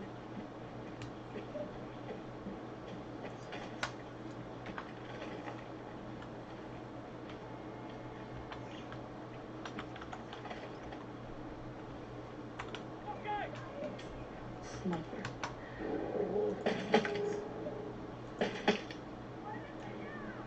Adios.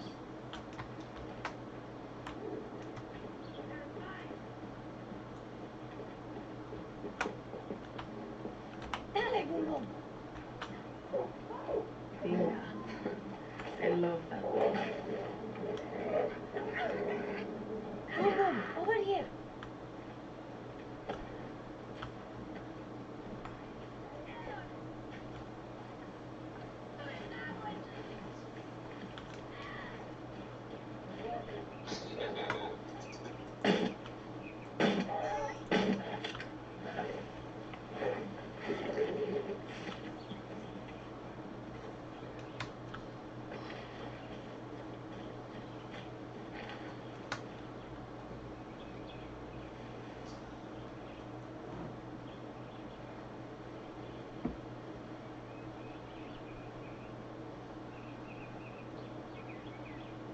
What the fuck?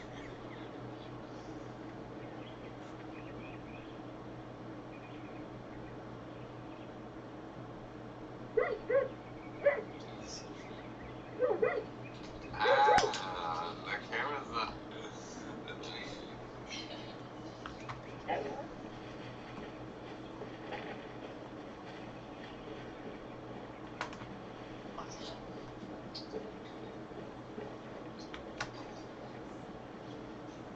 Good dog. Hey, Bob. That's my dog. What's up?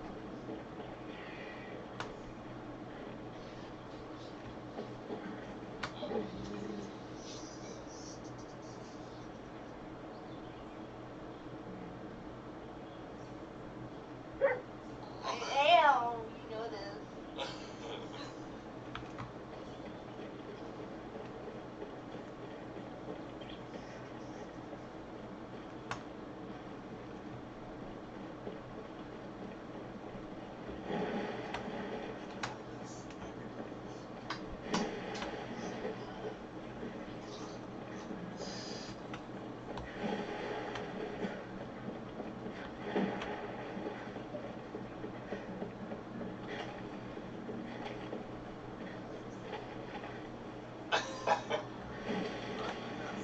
Good dog. Now, what do we have here?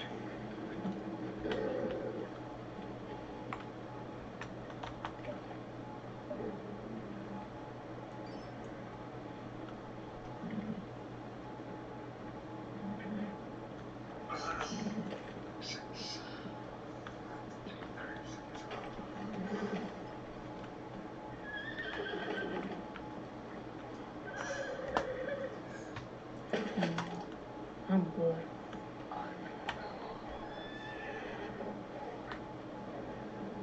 Go get them, Boom Boom. Oh, nice battle. Adoy. Sorry.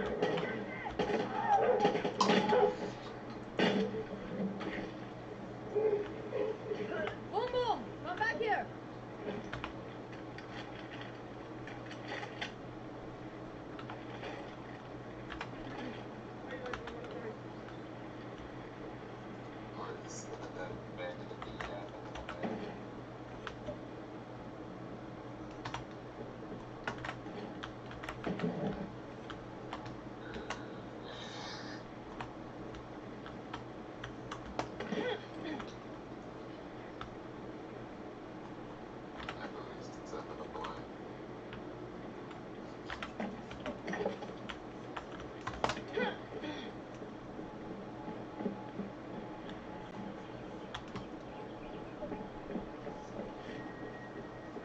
I forgot the reason I was here. I was like, you know, you get to like ambushing these people and you're like, ah, I forgot what I was doing over here. I'm not just here to cause chaos. I'm here for the revolution. Supply drop away. In these conditions, we're expecting arrival near San Telmo Lighthouse. Please confirm. Confirmed, Command. We're on our way. A special delivery. Just for me. How nice.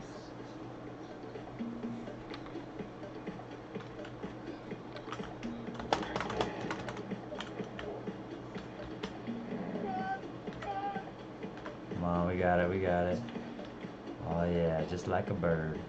I'm like a bird on a flower. I love my honey. I love my honey. Baby, I'm like a bird on a flower. Yeah, I'm my honey. Jimmy Chungus on my lonely. Is that a rhino? That's cool. I love that dog. Whee! This shit's hella fun. Clara, a bunch of soldados have taken over something. I'm on the phone. Haha.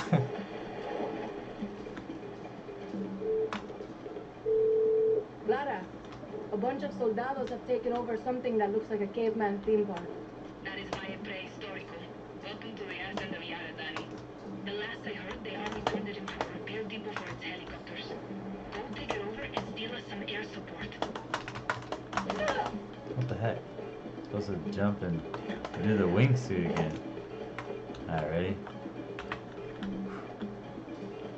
Alright. Wingsuit.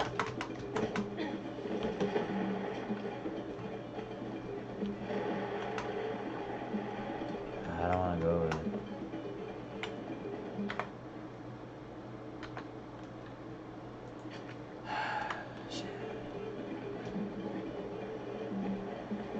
I can still beat the soldados to the draw.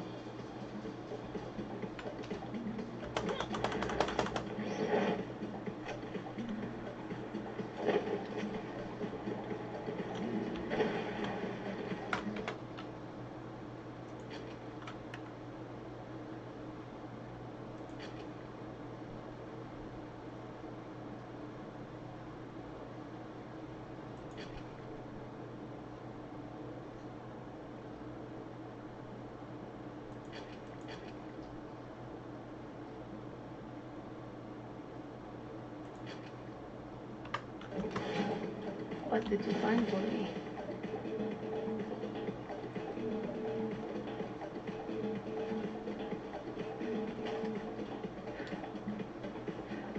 It's mine, come mierda! Smart dog. Como mierdas. Fuck it. We'll be loud.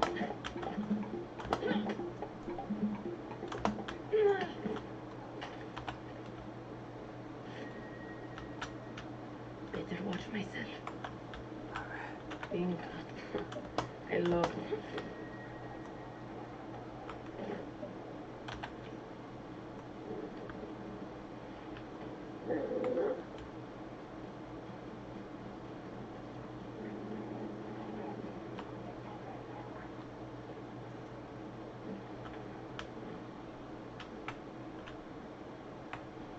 Smart dog. I want to be covert. I like the covert ops, you know? If I can get it. Ah, he died.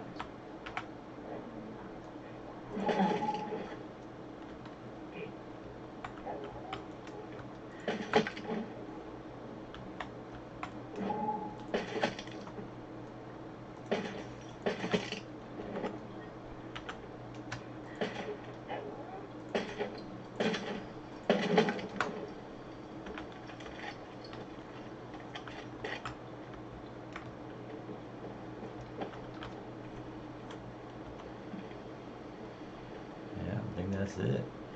Baby, baby. Oh yes, there's a ton of good stuff here.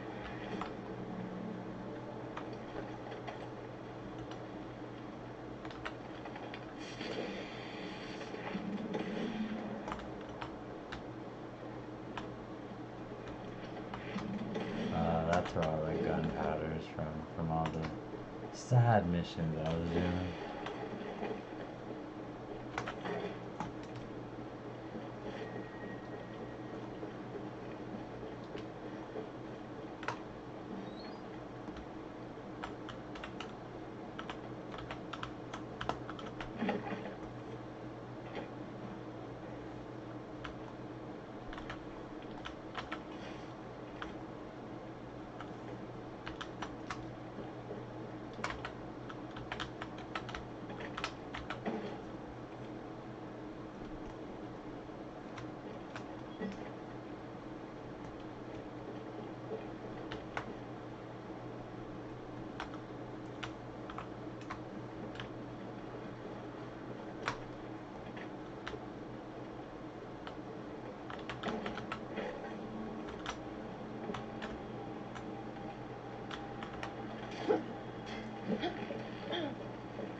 Buenas noches.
What did you find for me?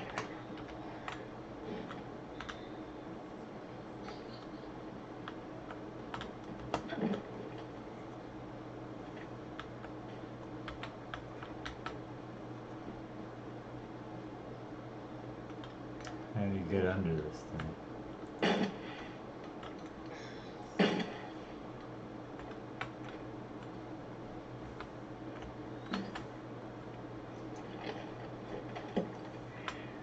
Dale, boom boom, dale.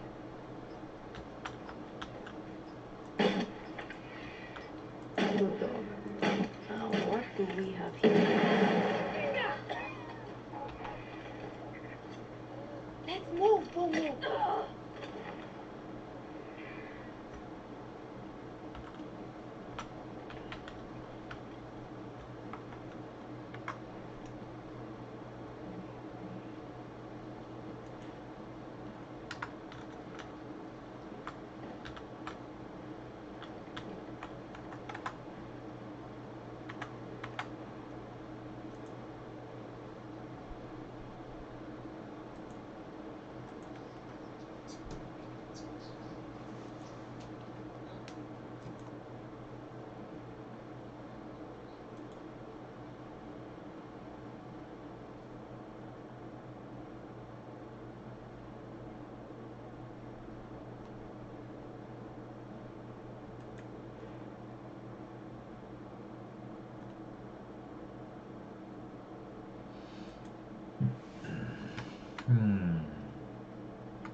What's, how do I get underneath this thing?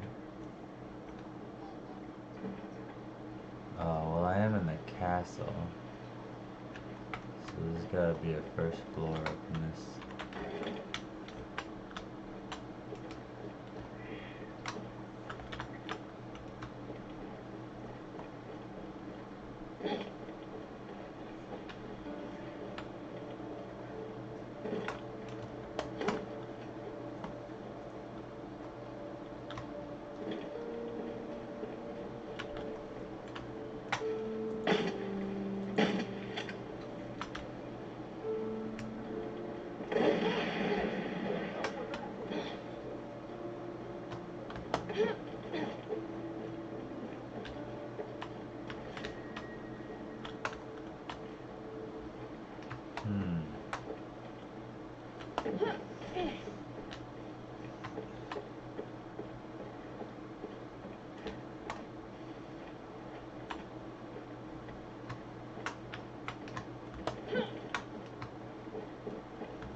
Gotta be a way.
front door, but nobody,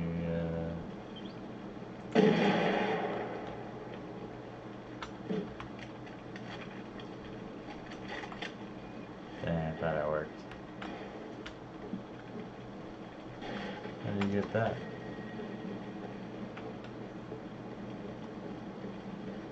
How do you get that, huh? No, I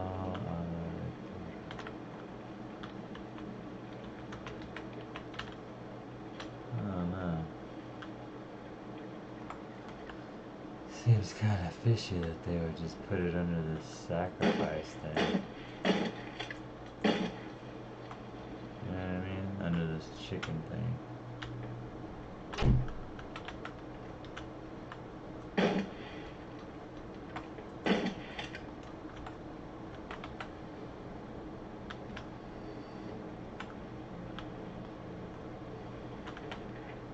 When you're on top, you should look.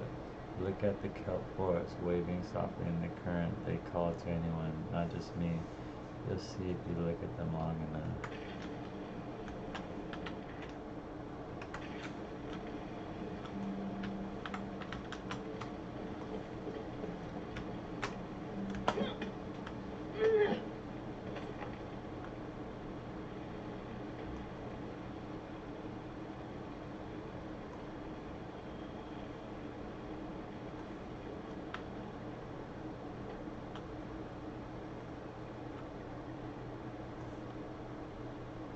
None of these towers go to it.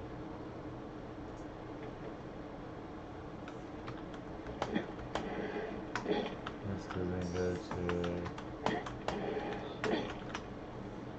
This doesn't go to it.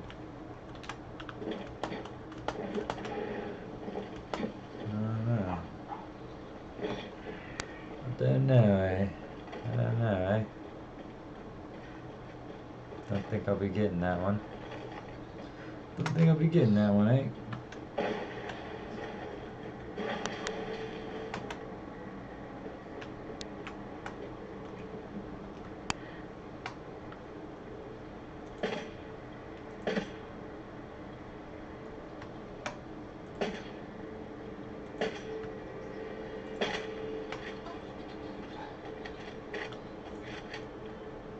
Engineer.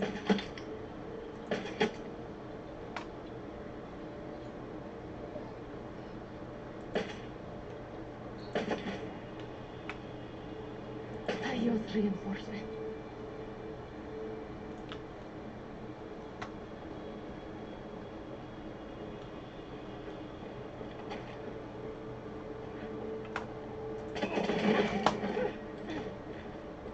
Got to be.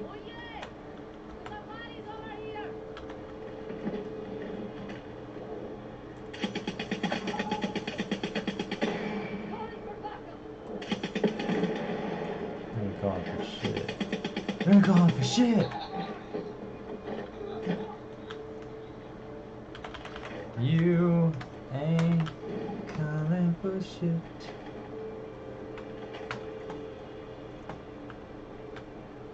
Yeah, and you know why? 'Cause I said so.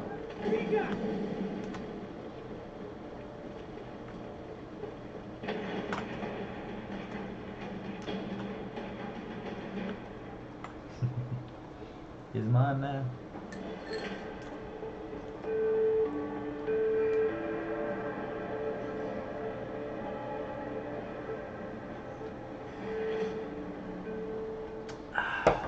Oh, delicious shake that I made.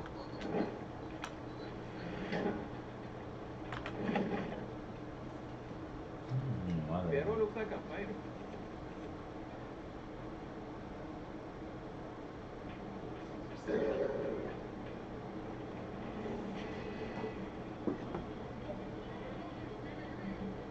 That's my door.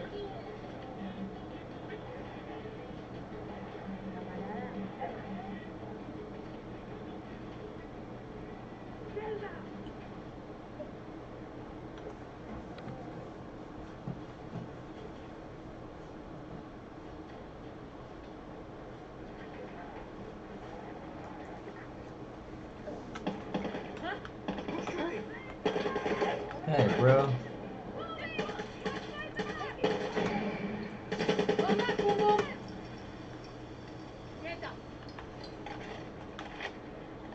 Yeah, I was just getting my morning coffee. Yes, new caches. New caches. Is everyone okay?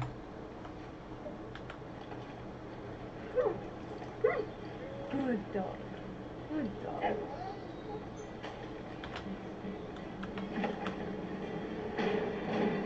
I know, I get it out of your way.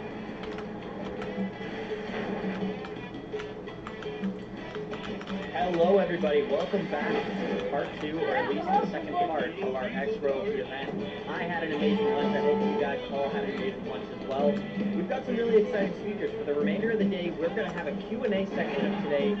That'll be starting in about an hour. First, we're going to get our market update, exit strategy. This guy killed my dog. Discussion with two of my friends. One of the things I love about and bring to Good Morning Crypto is his technical aspect, the way he looks at the market from a technical perspective, observing the charts first. I like to look at it from a narrative perspective. So if you're listening to this and you have comments in the live chat, be sure to ask those questions, make those comments, because the whole point of this event is so we can interact with you guys as well. I'd also love to hear if you have any questions for the Q&A that is going to be taking place in about an hour. If you'd like to, you can click on the Q&A tab located on the bottom of the Zoom link here and submit some of those questions beforehand so we have something to open up with. So that'll be very helpful. Any questions, there's no such thing as a dumb question. Believe me, if you're thinking it, there's several other people who probably have the same thing. But with that being said, I'd love to get into our next portion for today. We've got two of my great friends joining us, but we're starting off with Gonzo, a.k.a. Super G. Gonzo, welcome to the X-Royalty event. How you feeling? And thanks for being here.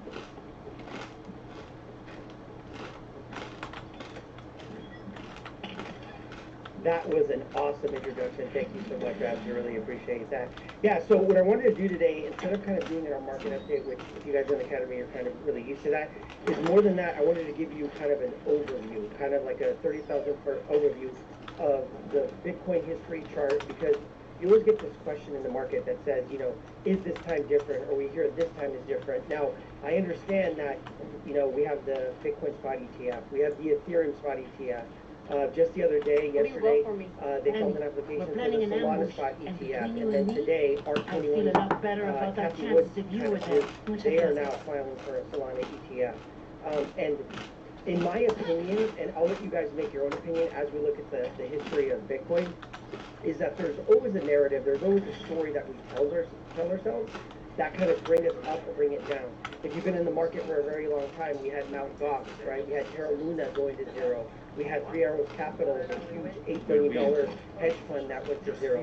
But there's always some kind of story that they tell us that affects the market, and then we always think, well, this time is different. And while, again, the institution's buying a spot ETF is different, let's look at the history of Bitcoin, and let me break it down for you, and then you can make a decision for yourself. Is this time really different, and is Bitcoin, because it's the number one asset that we have, is it acting differently? Is it doing something differently? So let's get it started. Let me share my screen.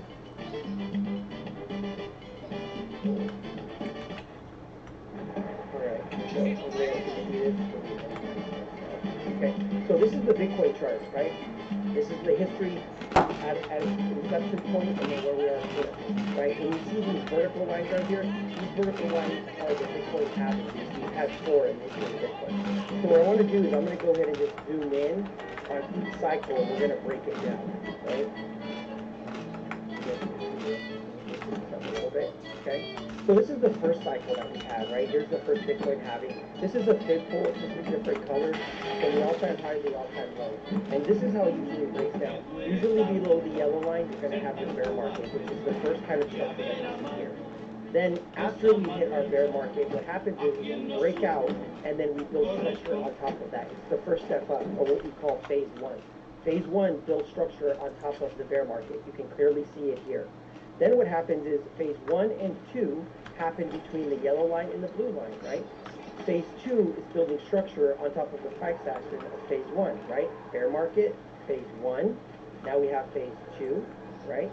And then we get to the blue line. And what usually happens is to enter phase three is where we usually attack the all-time high, we get rejected by the all-time high, and we get close to the all-time high. And you can see that's the burgundy line right here, where we moved up and then we didn't quite break it. And then what happens is phase 4 and 5, which is the most parabolic that we see Bitcoin, where we break the burgundy line. This is phase 4, and then if we get up to the next yellow line, which is the 236, phase 5, right? That's the most parabolic that we can get. And you can see over here to the right, that's where we topped out, right? The second yellow line. Let's look at the next cycle, okay? And see if we did anything different or it looks anything different than we've seen in the past. This is the second Bitcoin cycle, right? So pull from the top to the bottom, right? There's our bear market low. We broke out of the bear market and we built structure on top of it. This is phase 1, right? How was I able to call the 60K bottom? It's because we built structure on top of it. So bear market, phase 1, right? We built price action structure on top of it. And then phase 1 to phase 2 up to the blue line, right? It's in between. So here's phase 1. We broke out, we backed up to the support. Here's phase 2, right? And then phase 3, the third, where we almost attack the all-time high, match it, but we don't quite break it, right? And if you can clearly see in the curving box, what do we do? There's a previous all-time high. We didn't quite make it up, right? Remember, this candle, so each candle is a week.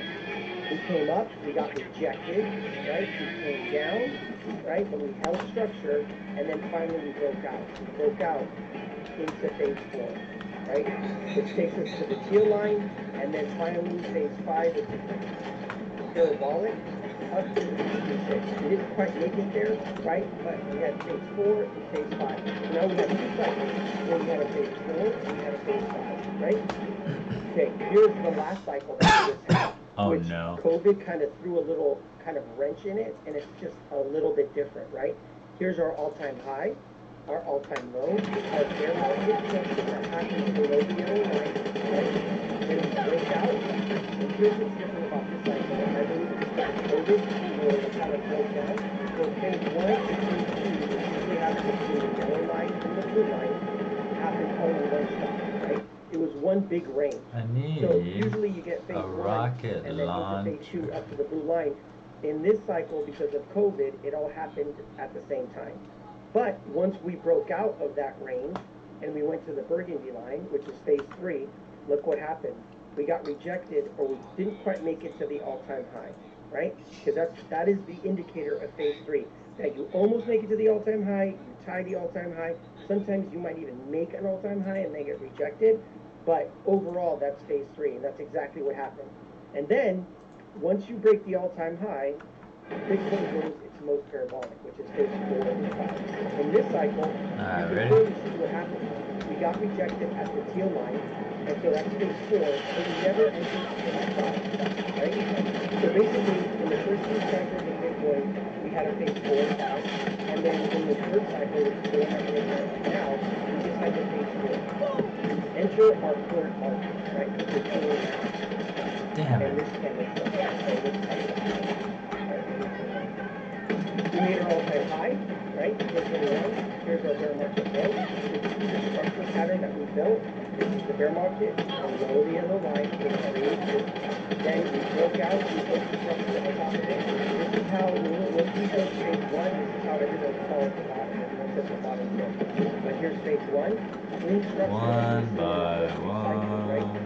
Then we broke out. Remember phase 2, phase 1 and 2 happened between the yellow and the blue line. So here's phase 1, we broke out, came down, phase 2, right? And then it kind of happened a little bit faster than usual, but we quickly entered into phase 3, right? Which is above the blue line, 7 and 8. We broke out, and now we made a new all-time high, and now what we've been currently doing is ranging, right? We've been ranging, and all we've been doing for is to break the all-time high, so we can enter phase 4, right? Phase 4, and then maybe we get a phase 5. So, as long as we hold structure right here at this like 786 or this 50K, then to me, we've done the same thing over and over, right? And they always say that history does match but often rhymes. And when we look at the price history of Bitcoin, the structure itself has done the same thing over and over again for the last 4 cycles. The narrative or the things that maybe drive price action or the stories that we tell ourselves are always different, right? What got us out of these phases was the spot ETF for Bitcoin, and then what's going to break us out of this is probably the spot ETF of Ethereum, of Solana, of XRP, right? Choking on some Ripple, freaking corn. calling out a IPO, right? Those are the kind of things that are probably going to break us out and then move us up into the next structure. Now, we've seen that for 2 cycles, we at least made it to the 1618, which is this line right here. Everyone always asking me, well, where's the price action at? We got it about 180,000, right? So, in all of the cycles that we had, we at least made it to the 1618, right? In the last cycle, because of COVID, this is where we got rejected. So, these are the levels that everyone's watching, right? Could this be the top? Yeah, absolutely. This could absolutely be the top because we've always hit this level, but there are other indicators that tell us that we're just having a cool-off period and that it's not the top yet, right? But soon, when this thing breaks out, it'll start to move up, and then we'll have to watch it once it hits this level. That was a little more hectic than I wanted it to be. Other indicators are telling us the top is in, or if there's more room for Bitcoin to go and to get to that really crazy number, which I personally, A little more crazier than I thought. 277,000, we'll have to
a tool here, a spreadsheet tool in the academy. Can so you if you're hear in the academy, audio when I do go that? into Mighty Networks in Section 8 and you'll see the exit tool. This is here for you to use for free.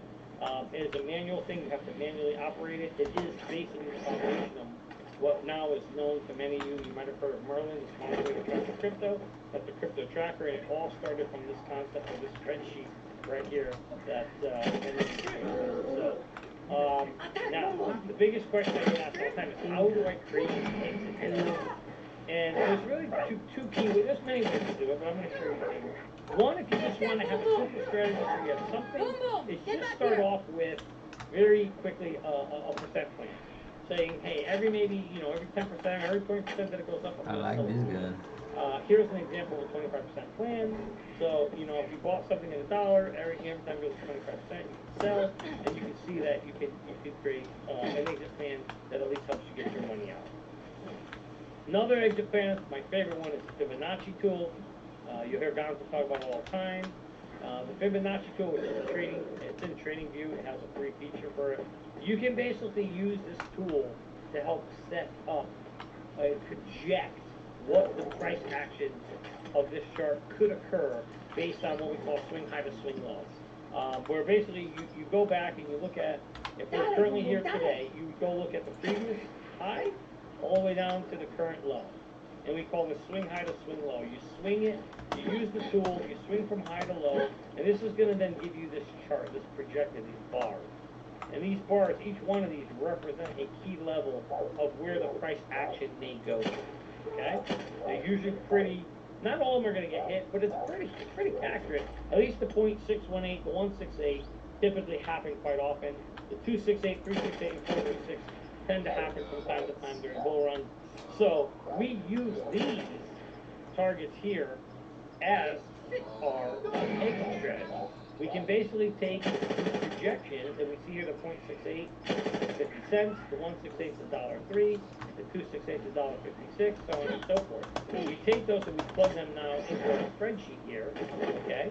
And now we can see, like, if we're going to take each one of these targets, we're going to pop them and we're going to say, okay, if we get to 50 cents, of course that is if you bought less than 50 cents. If you bought more than 50 cents, let's say you bought at 80 cents, then you would start with target number 2. Okay? Tell me what you know. So basically, you're going to plug You're this not into scared your of burns spreadsheet or into Merlin or your chemicals crypto tracker, whatever you're or using, poison. and that's going to become There's the a basis lot of it how nearby.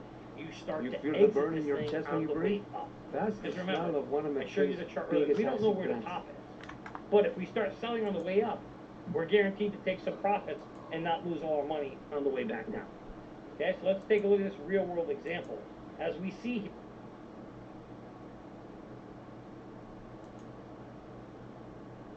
Recording in an progress. exit plan before we got in.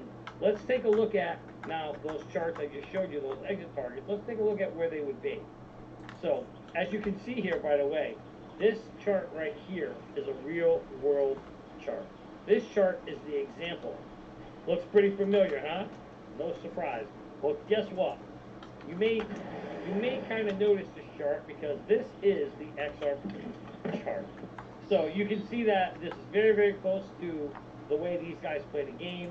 So you can see where the smart money gets in. You can see where investor, institutional money comes in. Here's the bear trap here, just like we see here. Then the public money comes in all the way up here. And then these guys get out, and now you get snagged, and you end up coming and losing on the backside.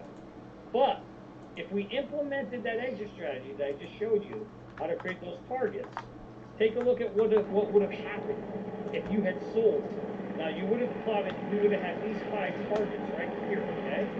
Well, as we showed in the example, target number 1, target number 2, target number 3, target number 4, and target number 5. Now, you'll notice, let's say we purchased something here in the 38 cents. As the price started to move up, if we sold at these targets, we would have hit 3 out of 5 targets. Remember, you're not going to hit them all because we don't know where this is going. But we know that the Fibonacci tool is a pretty good predictor of some of those targets getting hit. And you can see here that we've hit some of those targets. So if we look in general what this would have looked like, at the end of the day, we would have hit 3 out of 5 targets during the optimism, enthusiastic, and greed phase. We never got up this high, but that's okay. We end up walking away with an 80, we were recouping 85% of our money in getting a $2,100 in profit, right? So we put $2,100 in our pocket, right? That's not too bad at all, considering you know, we were able to sell. Now you can take that and reinvest that at a later time if you wanted to. But if a total sale of $3,200, $2,100 profit, that's a very good return. So that's what we're trying to do. We want to make sure we understand that we can take profits on the upside and not try to figure out, or not go into this thing without a plan, because otherwise we're just going to watch it go up and come all the way back down. So with that said, what I'm going to do now is show you guys a demo of the crypto tracking app that we created. So for those of you who might have heard of Merlin, the smartest way to track your crypto, this is a crypto portfolio tracker. But it's not just a tracker. It doesn't just bring all your coins in one place, but it actually also allows you to be able to create an exit strategy. And then the best part is send you alerts so that you don't actually have to be tracking what's happening. You can sit at home, enjoy your life, take your time, do what you want to do, and put your time elsewhere rather than sitting there looking at your phone 20 times a day. So that's what I'm going to hop into a short demo of what Merlin looks like. So when you create your first account, after going to Merlin, www.merlincrypto.com, you come here and this is what you're going to see. Connect your assets. And you can connect your assets automatically through our exchange wallet tool. And this tool will allow you any exchange or wallet that you add here will basically connect automatically. So all the wallets and exchanges in here, as you do a buy or sell in your exchange, that will show automatically in Merlin, so that you don't have to go there and manually add that to your account every time you go buy and sell. If you don't have that ability or don't want to connect it, you can also add your coins manually. You can add anything you want. You don't have to add every single transaction. Everybody asks me, "I got many." That's fine. So do I. I don't add them all.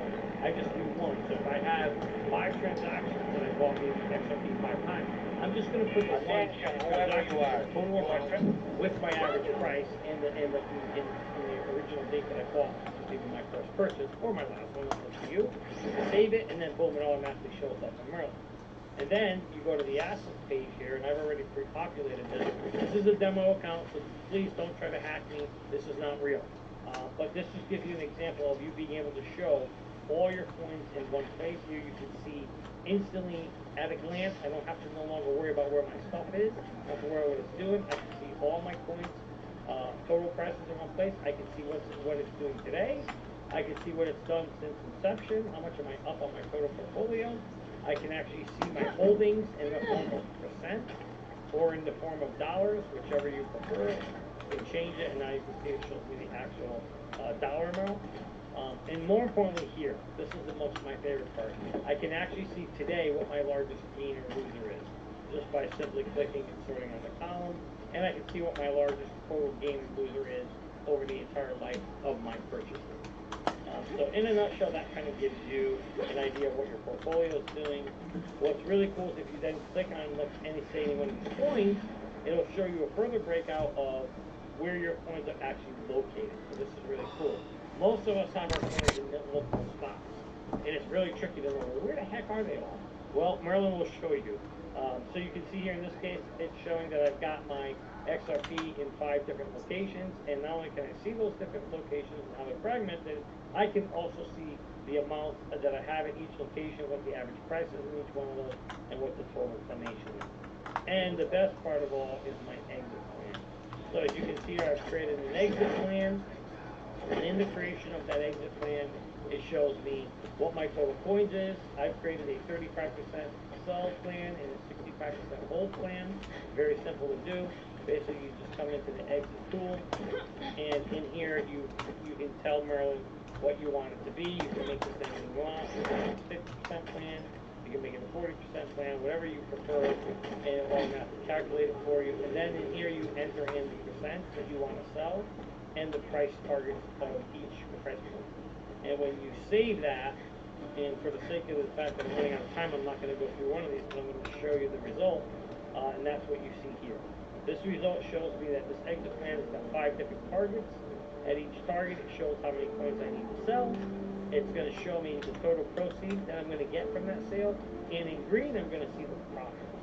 And the best part is down here, we sum it all up, so if all my targets are hit, you can see that I'm going to walk away with $649,000 in proceeds. Of that, 624 would be profit, but it's not all mine. Unfortunately, we live in America, and you have to pay Uncle Sam's taxes. I've set up my tax bracket system. Listen up. You know around here. So it's going to estimate and show me that I need to set $137,000. You do me a favor? So I can put that aside, maybe I put it in my IUL. If you have insurance, you have an IUL, drop some of that in there and let it earn for you, and then when it comes time to watch it. Sam, you can take it out and do it. We need to talk. And then the best part of all this is I'm going to get alerts telling me when it's time to sell, so I don't have to monitor the market.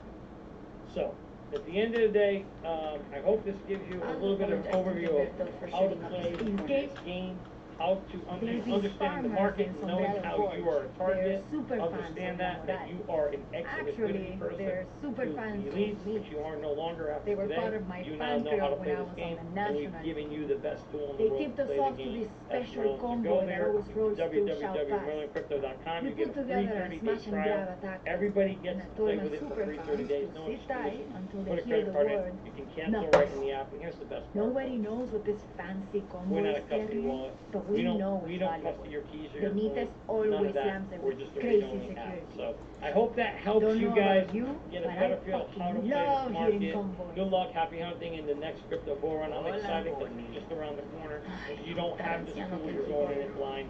I encourage you to go back, understand how the game is played, set yourself up in a position to win with Merlin.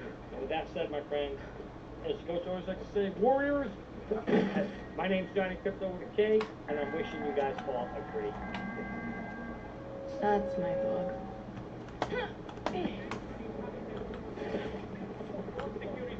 Awesome, guys. Thank you to my friend Johnny Crypto. And Johnny, look at this. They left us up here together. You know why? Because we're going to be getting into something very exciting, the Q&A portion of the X-Royalty event's about to take place. But I did just want to address the end of your presentation, because think about this. We're now officially operating like the elites. So, Johnny, first of all, we thought we didn't want to be the elites. Now we are the elites. It's all getting confusing over here. But you know what? It's part of Johnny Crypto's plan. So at the end of the day, we trusted Johnny K. Thank you to my friend, guys.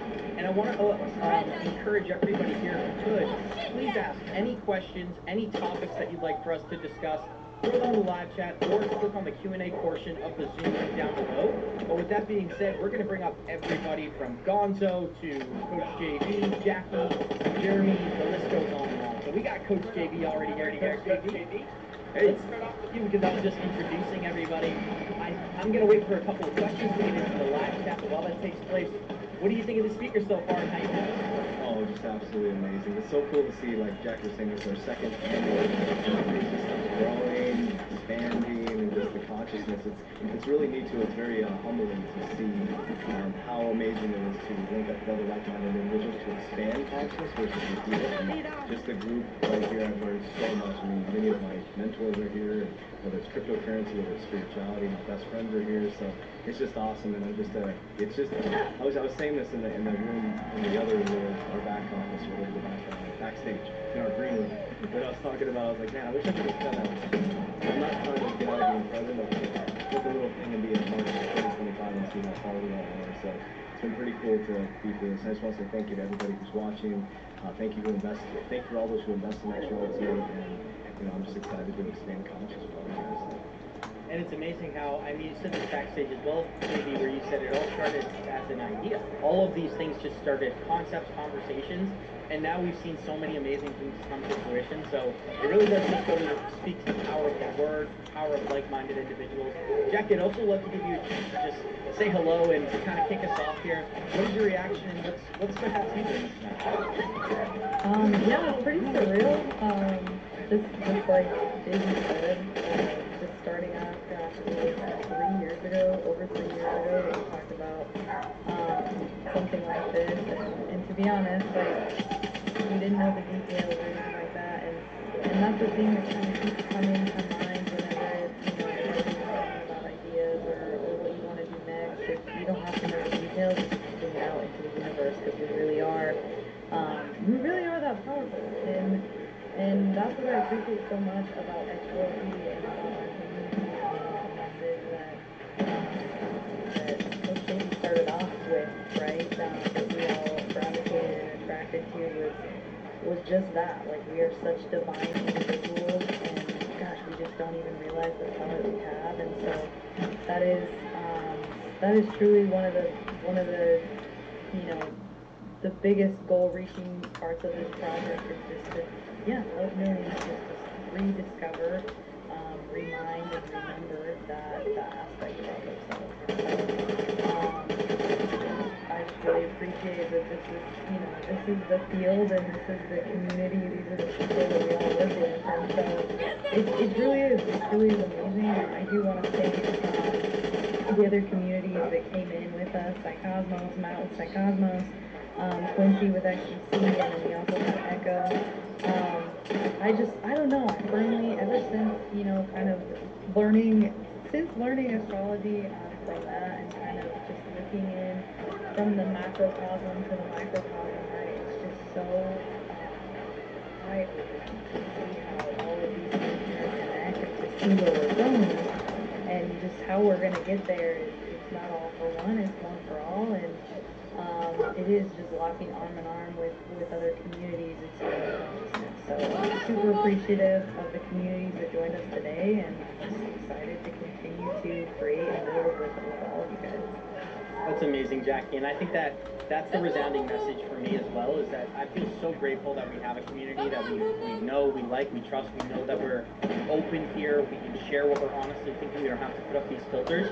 And what I find so reassuring about that is that it feels normal for us, but when you go out and talk to other people, the majority of the public is searching for communities like this, so I think that's just a huge advantage that everybody in our group gets to kind of share in. And we are getting some questions. So Matt, I'm going to start off with you with our first question for today. Dustin commented, here's a question that I had during Matt's presentation. I felt a lot of negative energy during the last new moon. Was there anything unique about the previous new moon? Matt, the floor is yours. Thank you. Yeah, and it's a really good question too, because for everybody who might not know, the reason that I study astrology is because it's something that has control over us. It's just another unique tool that we can put into our arsenal in understanding ourselves, and also understanding the subconscious of how other people will interact.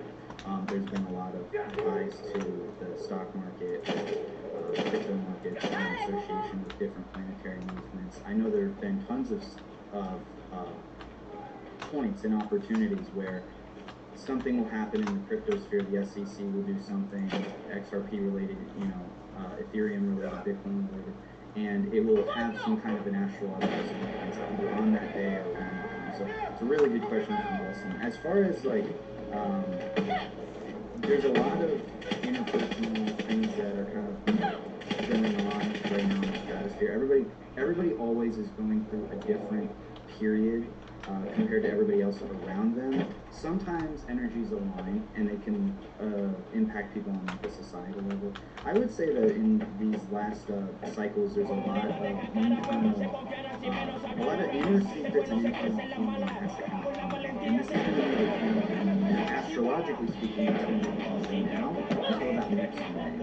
So I'll repeat that again. It's really feeling a lot of the inner depths, going deep down and finding the craft, finding the gunk, finding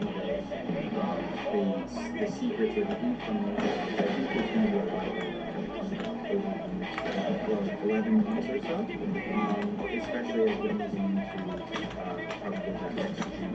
So the real theme over this next year is going to be probably having to go a lot more deep. So if you are somebody that is feeling low, I would ask you to give yourself some space and have some time where you can sit with just your own thoughts, where you can just sit with yourself, have those types of deep-rooted conversations.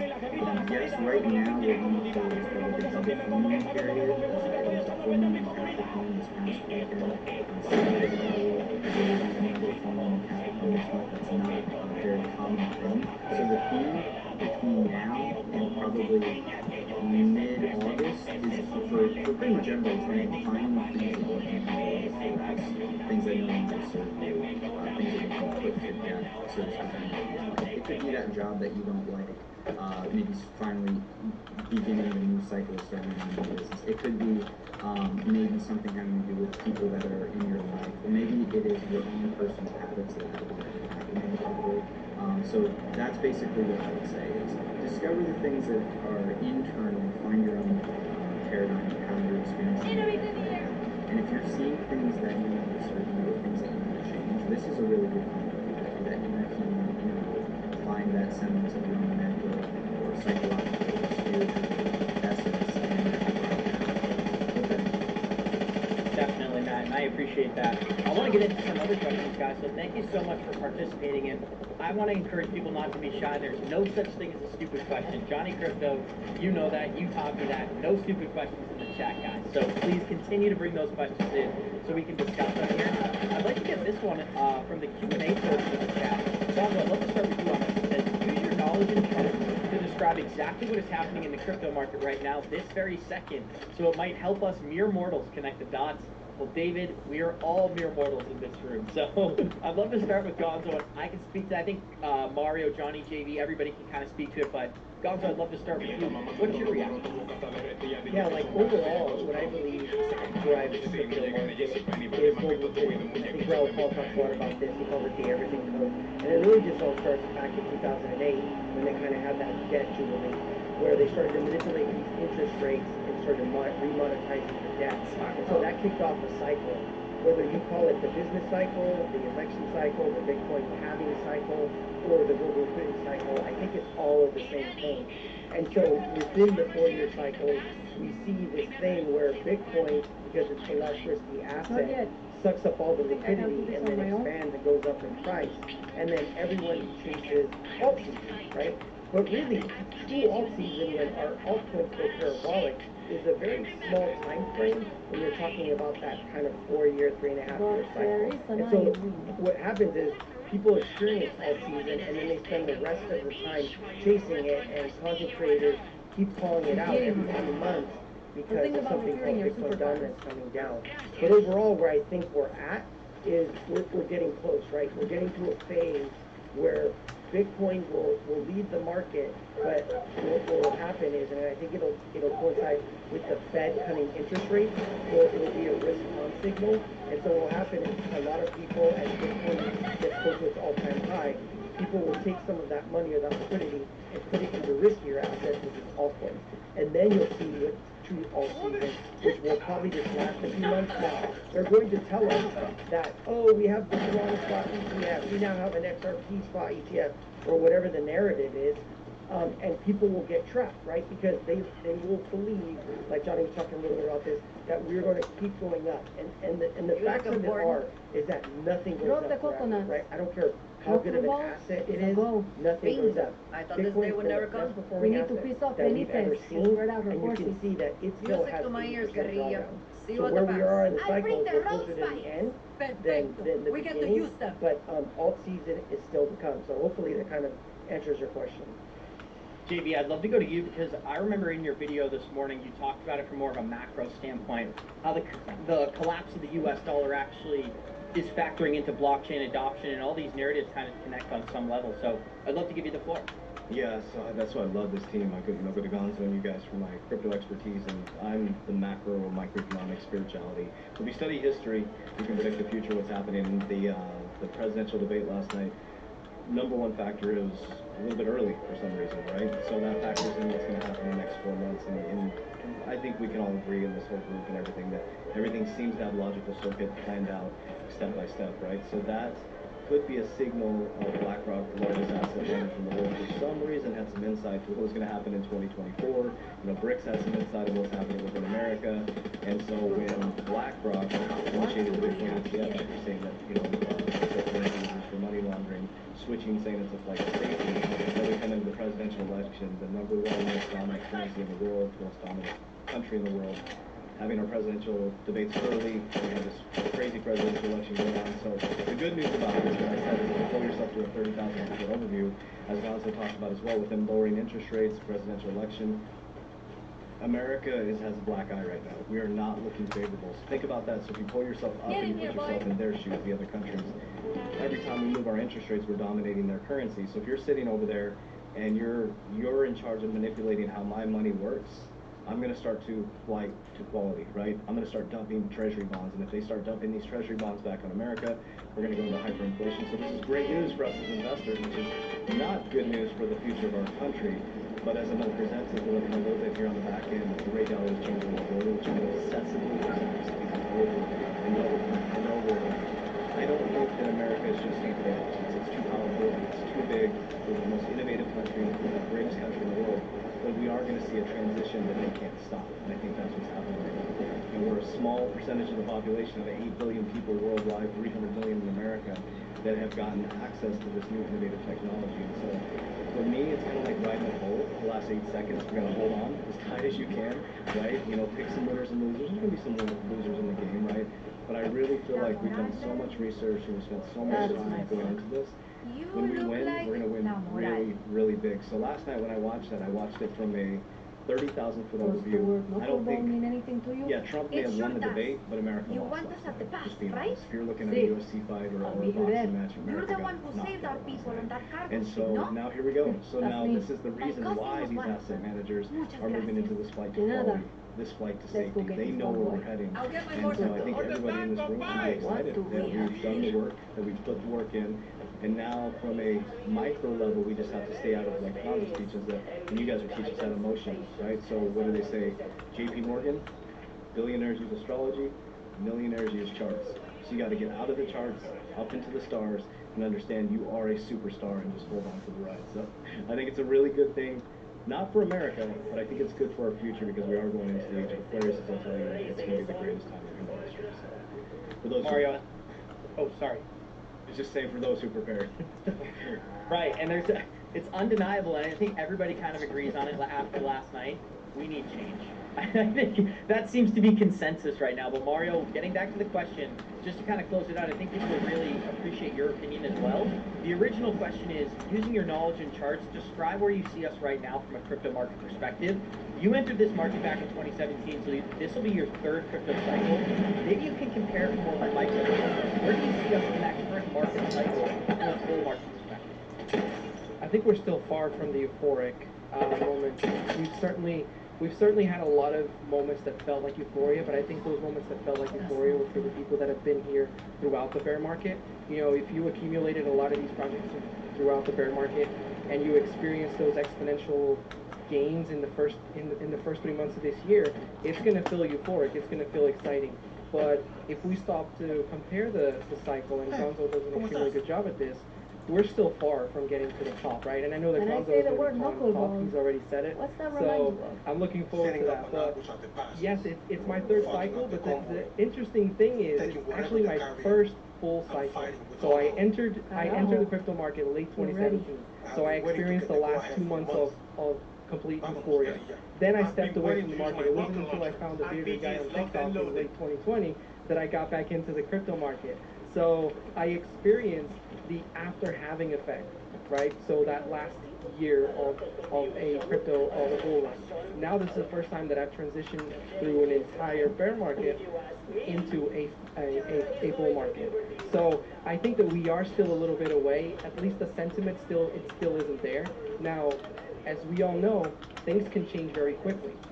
We could be extremely bearish today and extremely bullish tomorrow. All it takes is just one piece of news, like it happened yesterday with the Solana ETF. All of a sudden, people started to get bullish, and the price moved up exponentially. So I think that we are still a little bit away. It's probably going to be towards the later part of this year. You know, the last quarter of the year usually tends to be very bullish in general. So I think the last quarter of this year is looking extremely exciting. That's, for me personally, the timeline that I'm looking at. And I know the charts are also aligning that way. So, you know, news will probably come to align with that and the charts. So I'm excited to see. But to answer your question, yeah, later part of this year, that's what I'm personally looking at as far as the crypto market getting, you know, extremely exciting. The top, maybe sometime beginning of next year. At least that's what the charts typically say. Right, and I'm actually seeing a lot of Bitcoin analysts say we might not see a top on Bitcoin until November of 2025. I don't know if I agree, but just think about that. That means we could have 17, 18 more months of upward bullish momentum. And historically, there's only 1 month that's red with Bitcoin, December. So keep that in mind. We could get a green August, September, October, November. and then we'll see profits being pulled in December. But Jackie, I'd love to get our next topic in, as we have a question from Alan Jackson in the chat. And shout out to Alan Jackson for always commenting on Good Morning Crypto. I appreciate how you always give us insightful comments and help us really build on the conversation. This says for Jackie, could you explain the utility for X royalty? Do you have plans to expand? The floor is yours, Jackie.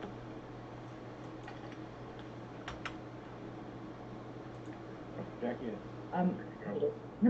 Thank you. I know there was a question, and going deeper and further into that. That is definitely on our roadmap, guys. Right now, we are more so focused on building within the physical, and so we are getting our events off the ground and up and running, and there's tons of people starting to get interested in those. So with Freedom Conference, with this virtual conference, with Revive, that's our main focus as of right now.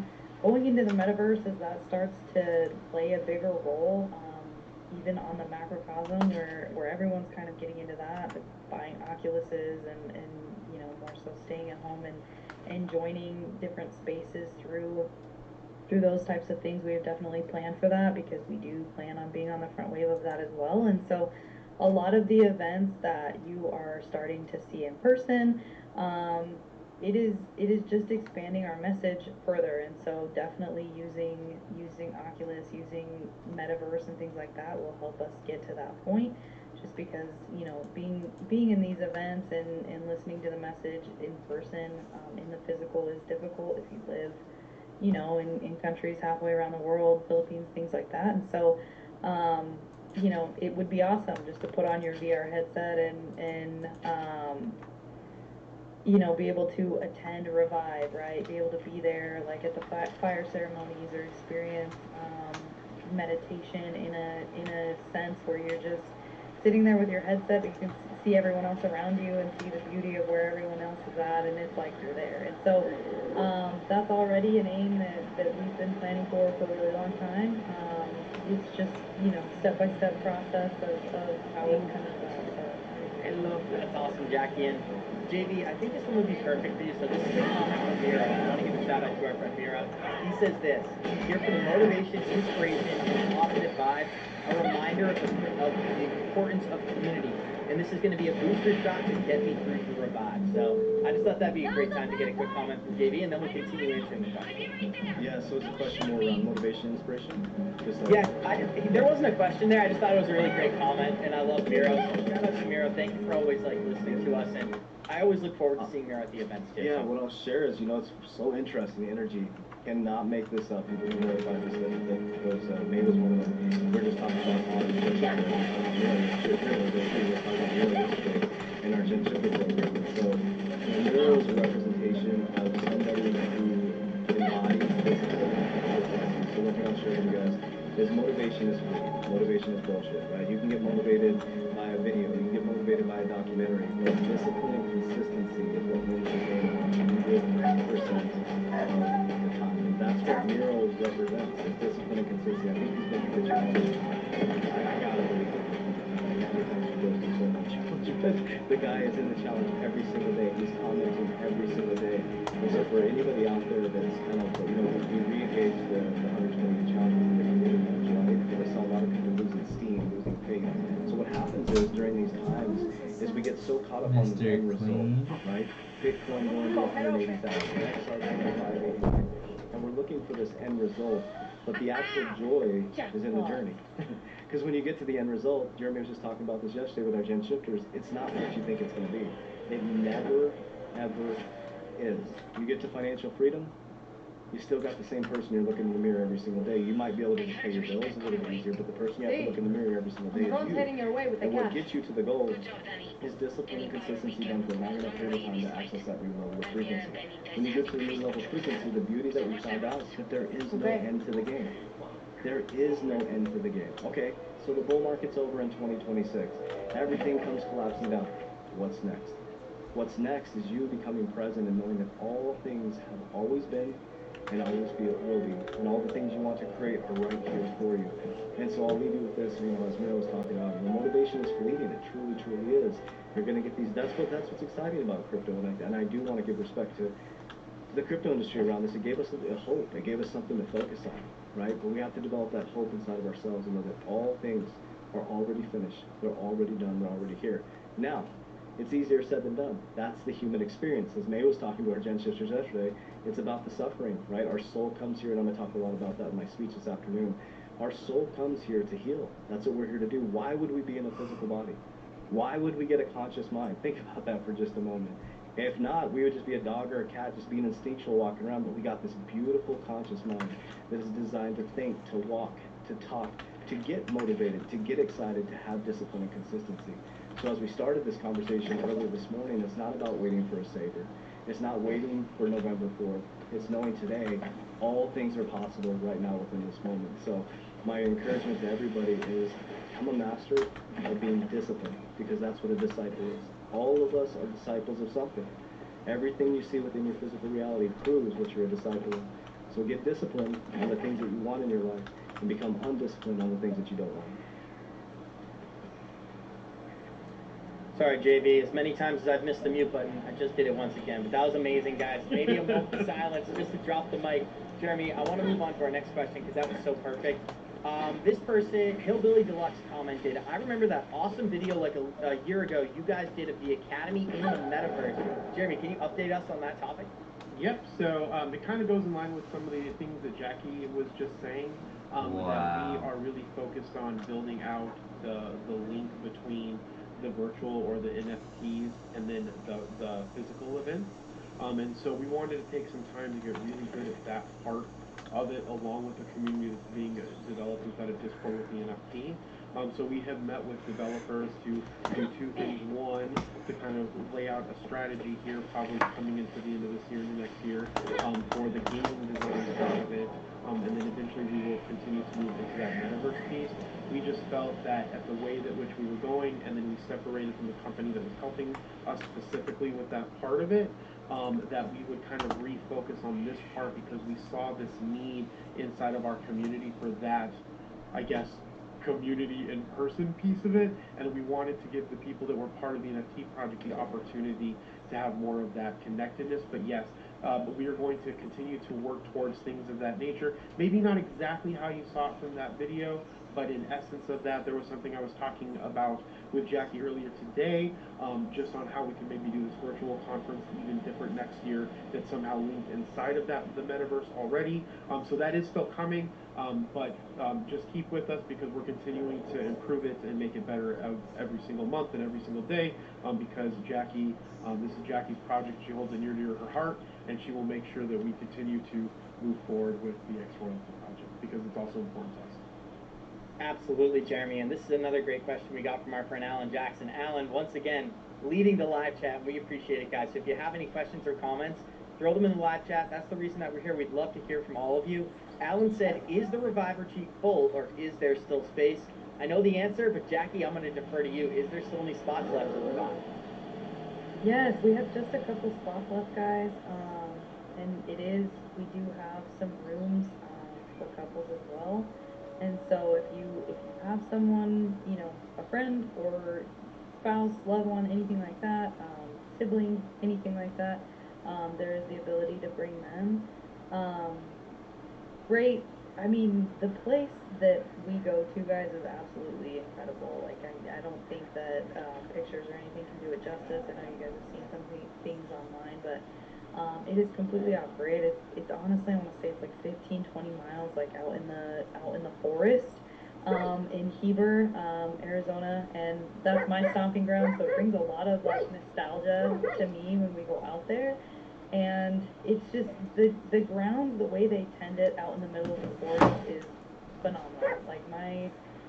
Like I grew up with some family members that owned land like out in regions similar to that, and you don't find like grass and plants and all things like flowers planted and things like that, like out in the middle of the forest like that. I mean, you do in like movies and things, but not here in like Heber, Arizona. So they do a phenomenal job of keeping that place absolutely beautiful, and it's perfect for what we enjoy doing as far as the fire ceremonies, the ice baths, and we have an amazing agenda as well for this year. where there's just a great balance between relaxation and really enjoying nature and being off grid, but also some really awesome activities planned where How many times you're you gonna gotta learn a do lot this? more about Anyway, before I was so horribly distracted by this stupid team members and as a community. So really definitely solidifies the tribe, in my opinion. I think everyone who joined last year, they said again, like, I'm not missing the next one, and I think they were the ones that filled up the spots this year. So absolutely phenomenal. That is probably our most favorite event for sure. Yeah, and I think if you guys missed it, Jackie did say that she was raised there, which she was raised in the forest. I think is what she was saying. And then Ab said that I was raised in the desert, and that is 100% true. But I just wanted to add, if there's one event you could do, obviously all of you get this one for free, and I love I'm gonna do Freedom that Conference too. stupid thing But later I would say because I that don't really the care about best that conference thing that we enough. have, and the one It's that pissing I me really off. impacts people the most This is shit is Revive. pissing me So if you off. have the opportunity to do it, Pissing me off. if you had to choose one, I'm so pissed. even for me, being part of our very first pissed Revive, right now. I called chopped down Revive. that tree 3 right years there. ago, we didn't have one the second year, and then we did the Revive Pissed. rebranding it last year, and that is the best thing that, in my opinion, that we've ever done, and we will continue to do. So I just wanted to add that. Don't miss the opportunity. And one of the things I find so valuable about Revive, it's kind of similar to Freedom, where the best part is how much time we get to spend together. And at Revive, there's no separation, so it's not like we build off that momentum the entire time, which is just another thing I think is really special about the whole event. But JV, I'm sure people are interested, like, maybe if they haven't been to Revive before, what's it all about? Yeah, I think it's really, a lot of people ask me about the Brew Trip, and I would say it rivals the Brew Trip in regards to leveling up your consciousness, really connecting back to source. And when you have that many people that are just kind of letting go, getting back to consciousness, back to oneness, back to source, the vibrational frequency that you feel will last for months afterwards. I know when we all get together, whether it's traveling for Merlin, whether it's, for our retreats, whatever it is, there's this vibrational frequency that has an ROI to it. Your family's going to feel it when you go back. Your ecosystem's going to feel it when you get back. So the whole concept of it is to, we talk a lot about finances and the debates and all that stuff. But what's more important is the foundation, right, which is your heart. And that says, if you take the word earth and you unscramble the word, it's heart, right? And so we get back to the heart center. And it gives you that ROI from September, October, November, December, and that's why people always like, why do you go to Peru so much? It gives me a moment to reset, to reground, and then re-look at my intentions and what I'm doing. So the beginning is all about releasing. We did a fire release ceremony. We get, we forget things into the past. We come back into the present. We get to work with coaches that we work with spiritually, mentally, icebound coaches, and the camaraderie that you feel. And a lot of people have never experienced that type of camaraderie. We call it soul family, right? A lot of people don't even have a deep connection with their own family, but they find this soul family, and they realize that what I always realize when I either go to Peru or I'm with you guys is that family isn't blood. It is part of blood, but it's a connection to people who are like-minded individuals, the same frequency, and you see that you're more alike than you are apart. So when you walk away from there, it actually helps you remove all those differences, and you start to develop empathy. Again, what I'm going to talk about this afternoon, which is empathy and gratitude and authenticity. And what you'll feel is you can be your true authentic self there, right? We say, come as you are, right? Say what you mean, just don't say it mean. And you'll see that what's interesting, I'll just give you this. Like, imagine a bunch of people, 70 people coming together. A lot of people haven't even met each other. There was people from all over, right? They come in within an hour, everybody's best friends. It was a really interesting dynamic. People come in and you just feel relaxed. And that's what unconditional love is. That's what the truth is about. That when you talk about love and unconditional love, there's no conditions to the love that you receive in return. People call it esoteric, you call it hippie, whatever it is, but you just have to experience it. The last Revive retreat was probably one of the greatest experiences I've ever had with a group of individuals. And I've gone to Peru a lot. It was that we had this breathing technique that we did.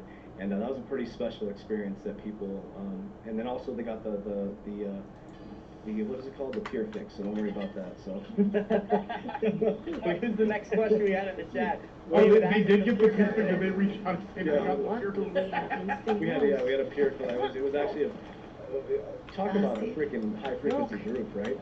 It just made no sense that nobody got hurt. I think one person did. But we were, guys, it's kind of a funny story. We were all in this pyramid, like, we gotta take a picture, man. So we all get on there, and Jackie's sitting on the edge, and Jackie's like, it's great. Like I don't remember what she said, but it's like there was a crack. Come on. And Jackie's like, this thing's going down, and the whole thing collapsed, and we all fell on top of each other in the water. There was jagged sticks coming out. Nobody got hurt. Not one person. It was really interesting. Like, it was like, to me, that was God's favor. And it caused this, like, camaraderie from everybody. It was this adrenaline. We get out the ice path, we have a bridge collapse, and then it just seemed like everybody's like, hey, we can conquer anything together. So, pretty cool experience. Miracles do happen, and we were there to witness one, Coach. The fact that everybody went into the water, nobody was harmed, and nobody was upset about the bridge collapsing. So here's my only hope: they added more support beams because.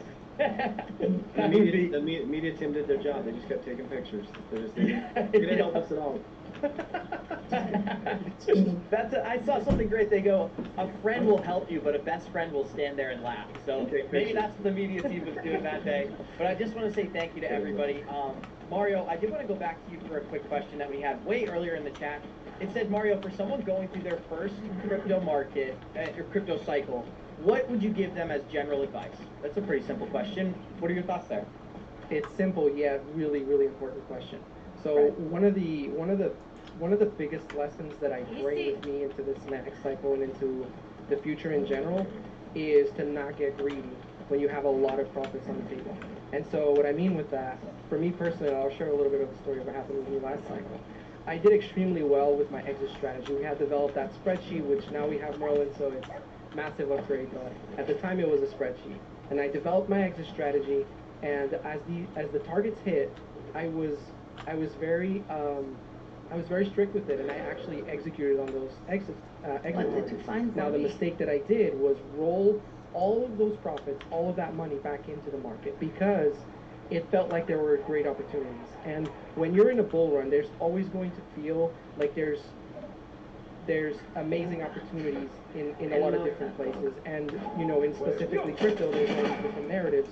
So right now, experiencing the bull run, you're going to feel like there's a massive opportunity in pre-pin, in gaming, in real-world asset projects. And the reality is, for me personally, the hard lesson is I will not roll any profits back into the market. Maybe I'll have like a small 5% of those profits that I will put to the side specifically to try and gain advantage or try and gain exposure, I should say. But the profits will go into, I will put in a strategy of capital preservation.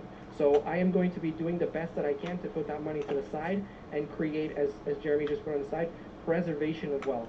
And that preservation of wealth is going to be applied into the principles that we teach within the academy, with the life insurance and the precious metals and all these things. And obviously having money on the side so that when the bear market does come, you're able to get back into the market. So that was the biggest lesson that I learned. I did extremely well with my exit strategy, but remember, you can execute on your exit strategy, but if you're putting that money back into the market and the market tumbles, you're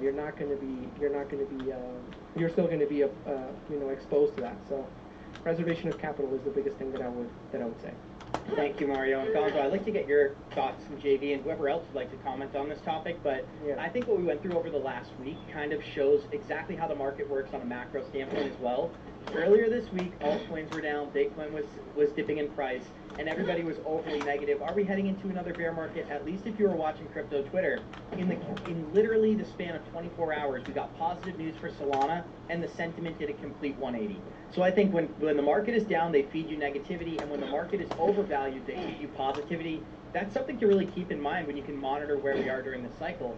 If you turn on the mainstream news and you've never heard them talk about crypto before, and all of a sudden it's November of 2024 and they're saying buy Bitcoin at 120,000, maybe that's a sign it's the top. Maybe you should be doing the opposite of what they're saying. But I think other people in this chat would agree. So Gonzo, I'd like to get some of your thoughts, and then we'll go to whoever else has comments.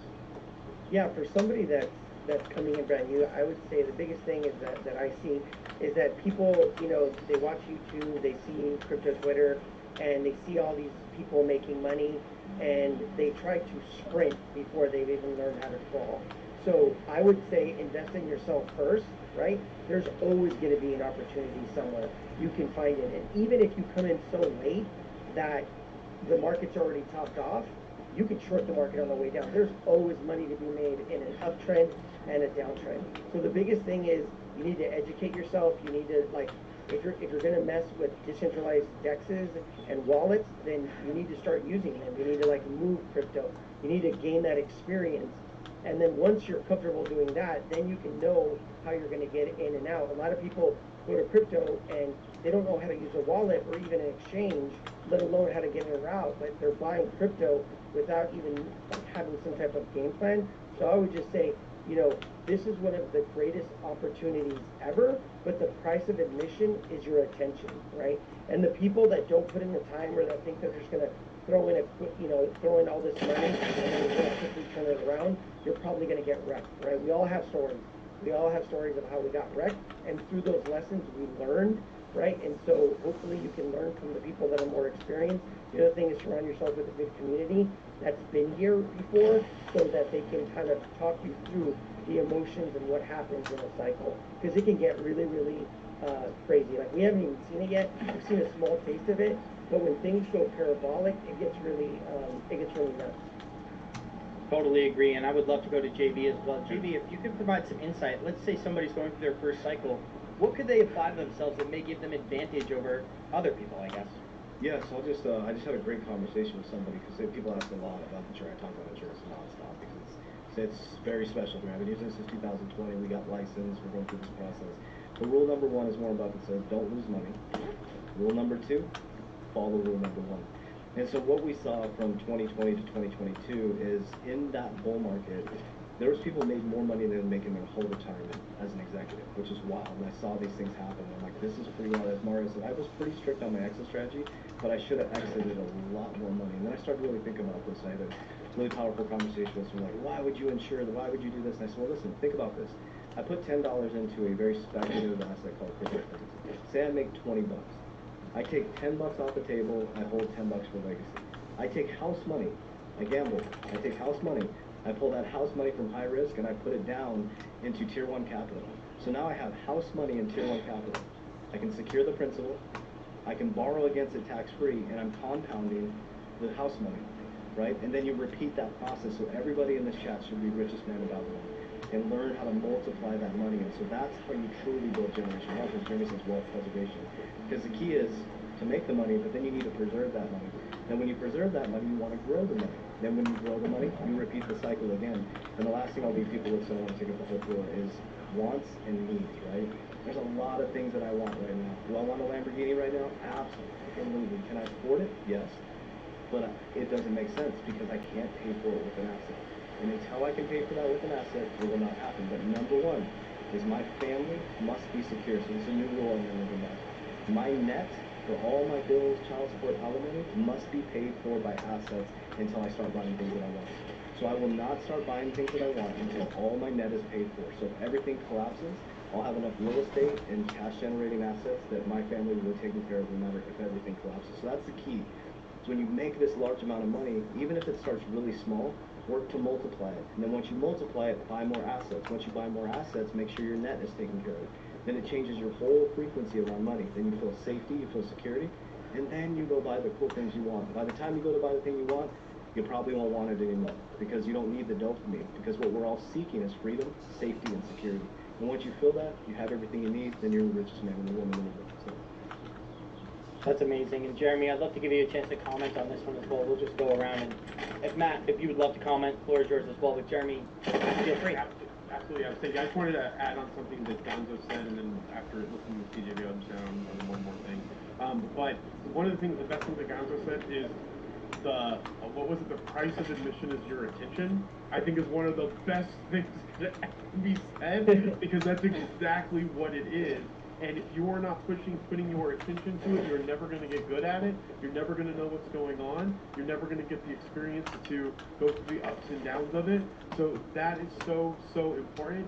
When I talk to our generational shifters group a lot, they ask me, like, what's the number one thing that I should be learning? And I was like, everything that you possibly can so that you can learn how to make the decisions for yourself. Yes, it's great to have people around you who give you the advice too, and you want to have that because that's how we're able to leverage and grow and focus on the things that we're the most important at. but those little extra pieces of knowledge allows you to also better understand when they're saying certain things to you, and you're going to know how to take that information and then make the best assessment for what is going to be good inside of whatever's going on in your life and how you're trying to invest. And then the other thing that I wanted to mention on what CJV was saying, you can, if you micromanage your finances, you will be successful. The more that you have a budget, the more that you categorize stuff, the more that you're actually watching where your money is going. It doesn't have to be like these really hard and fast rules, but if you know how much to a percentage or an amount would make up a percentage of your income, when you just cut those things back, and I know that there's all kinds of different gurus out there that say, you know, if you save the money from a coffee, it won't make you rich. Yeah, I get the kind of the concept for it. If you want coffee, you want to go buy it, yeah, you'll enjoy it.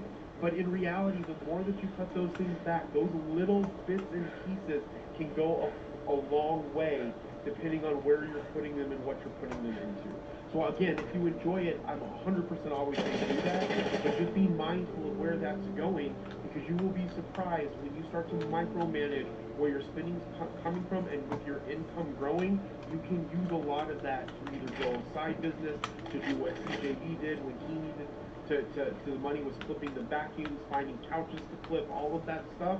You can find those pieces because there is money to be made everywhere. You just have to be creative and innovative in looking for it. Amazing, and I'd love to give Matt a chance to comment as well. So just to remind people what the question was, what kind of general advice would you give someone to someone going through their first crypto cycle?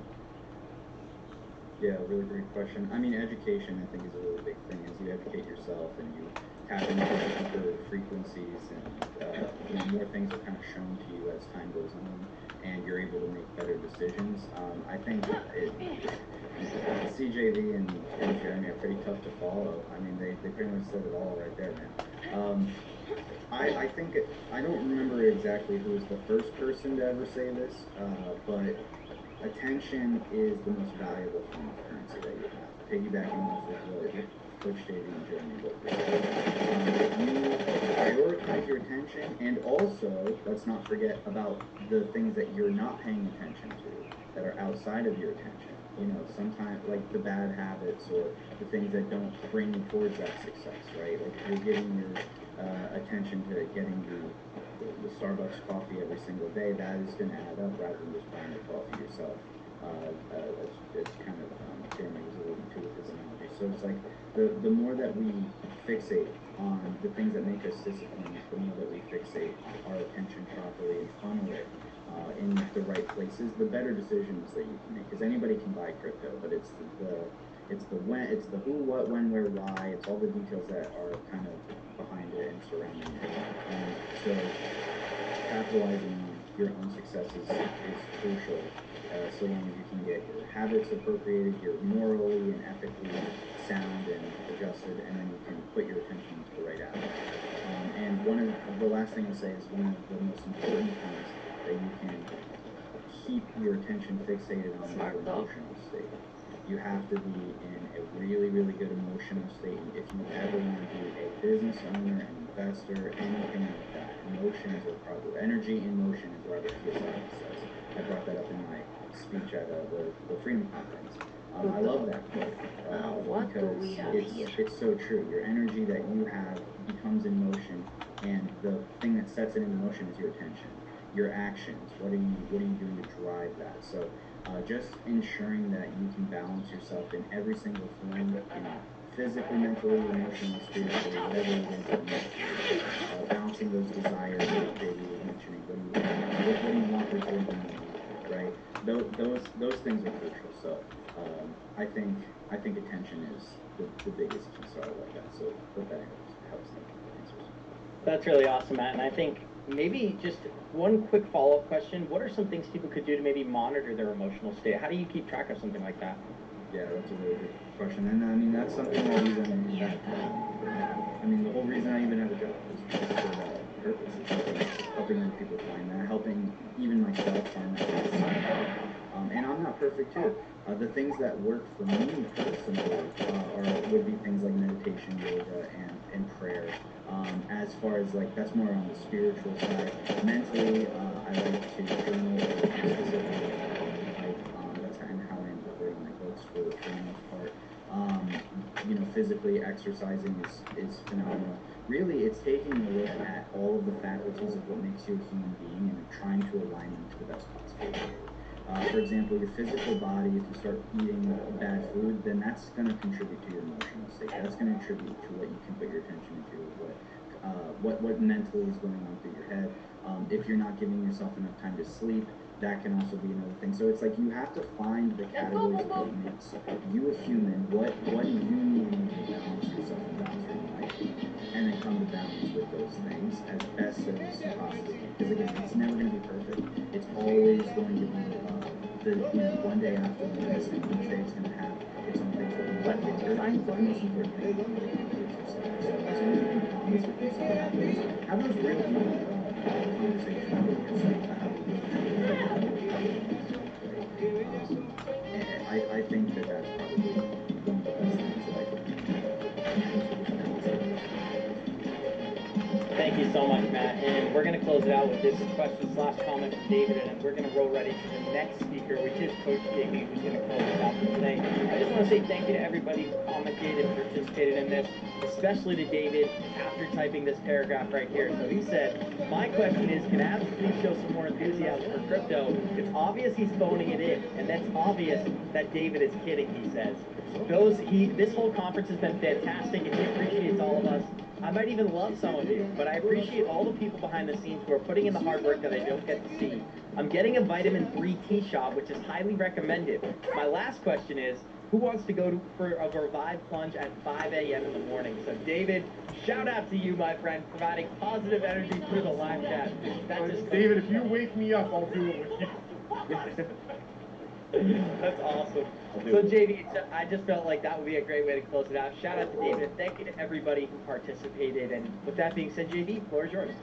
All right, well, thank you guys. So we'll wrap this up. And so what I'm going to dive into is consciousness. And we're going to dive deep into this. And I thought it was appropriate to talk about something I talk about heavily inside the academy. And I'm going to show you guys a couple charts here. If I can pull up my screen. We live You can see my screen and give me a thumbs up. Perfect. Okay, so I'm first going to start with Ray Dalio's Changing World Order. Now, I know I've obsessively talked about this, and I've obsessively brought this up, but I think it's really important to understand where we're at in the economic cycle, but also talk about... I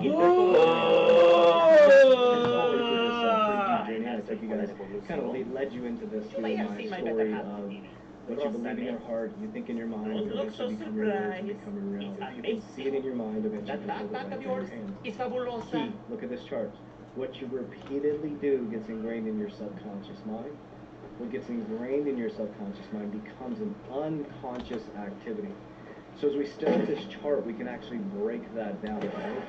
This is a manifestation of 500 years of repetitive patterns that got ingrained into our grandparents, our parents, our great-grandparents, as Matt says, all the people who came before us, and all the people that come after us. So all that Ray Dalio taught us here, which is freaking phenomenal, is he was able to look back deep at human patterns. So think about this for a second. So as humans, we have a conscious mind, right? Well, when I was sitting in Peru, and I'll give you an example of that, and when I go out to Peru and I'm deep in the San Pedro and I'm connected to Source, and some days are great and some days are really rough, but the days that I'm just fully connected to Source, and I feel like the richest man in the world, I'm just looking and I'm sitting there, and there's a cat named Kimchi and a dog named Kia, right? And Kia and Kimchi are just running around. 1 minute, Kia, it's a hairless dog, like the craziest dog around, like kind of cougar, eyes missing, like this dog doesn't even know how, it's so crazy looking, but it's cute. It's one of those dogs, right? And this dog has no idea what it looks like, right? It only cares about the next moment, and it's fully present and completely instinctual. Then you look at the cat, right? The cat is sitting there, and next thing you know, the cat is chasing a hummingbird, jumping off the little bench thing. And the next thing you know, the cat is running off, and the cat, we're petting the cat, and the cat starts to pick us. Like, what's going on? Like, those three exchanges, right? They're just shooting the vibrational frequency, they're feeling that they're not home. Then you have us, which we get this thing called a conscious mind, right? So our soul is a projection, our mind is a projection, our soul is a projection, right? So if you look at our soul as human beings, we've built these deep grooves within our mind that repeat over and over and over and over again until a group of people or someone like Christ Jesus, Yeshua, comes as a Gnostic redeemer to wake us up from the dream that says enough is enough and draws a line in the sand so deep. What do we have here? And those people on the other side of the line have to be more committed to the pain of change and staying the same. But most of all, they have to rewire their brain. So think about when Jesus Christ, Yeshua, I'm just going to call him Yeshua if that's okay. I have Jesus on my shirt because it's very relatable. Yeshua comes back on a donkey, right? He's on a donkey. Like, how many Christians ask him this? Just test it, right? And I would consider okay? But most Christians I talk to that push back on that belief system, I ask them, I said, where was Jesus at for 18 years? I asked him, I said, where was Jesus at for 18 years? Where was Yeshua at for 18 years? Who's Yeshua?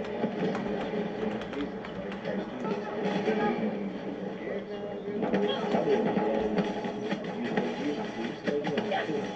So he comes back after 18 years, right? And he's on a donkey. He's on a donkey.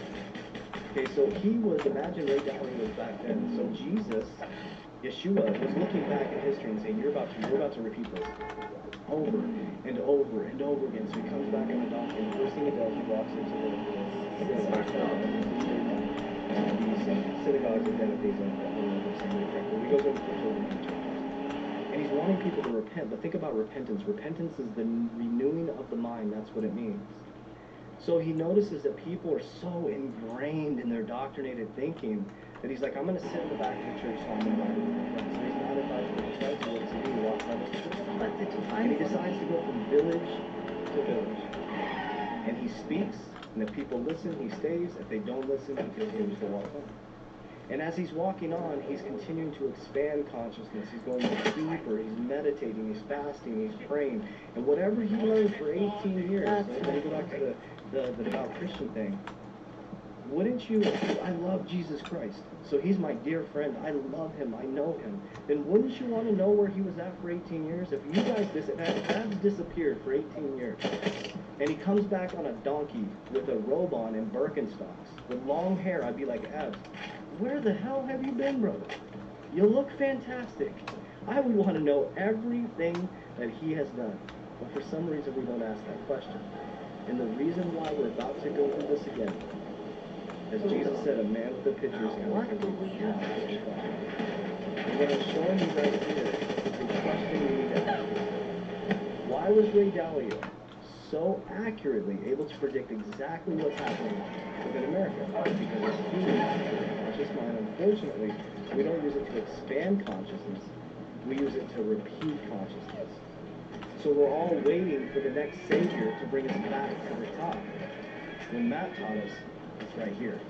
If you take the word earth, as Matt said, and you scramble it, it's heart. It's the center right here of everything. And there's one of the greatest, most expensive pictures in the world that I have up in my room in the factory, original, someday I will buy the original. But it's a picture of a human hand that's present, and they say it's Jesus Christ, and people are not sure. It's a representation of what we believe is Jesus, and he's holding something in his hands that's like a gift. He's pointing up to the sky, and it's in darkness, and he's kind of slightly looking up. He says, be in the world, not of the world. And he's pointing up like this. So think about it. He's not saying that heaven is here, heaven is here, heaven is here. You heave up, and you go, you're in the world, but you're not out of the world. You ascend out of the world through your heart, and you heave up, and you take the middle ground. And when you take the middle ground, your ivy single, your eye, so this is where we're at currently within America. We're in 13, 14, 15, 16, 17, 18. Large debt, printing of money, internal conflict, loss of ignorance, currency, weak leadership, and civil revolution. Now, the whole ex-royalty concept. Our battle is not against anybody. Our battle is against our own consciousness. So this is what we're facing from a physical level.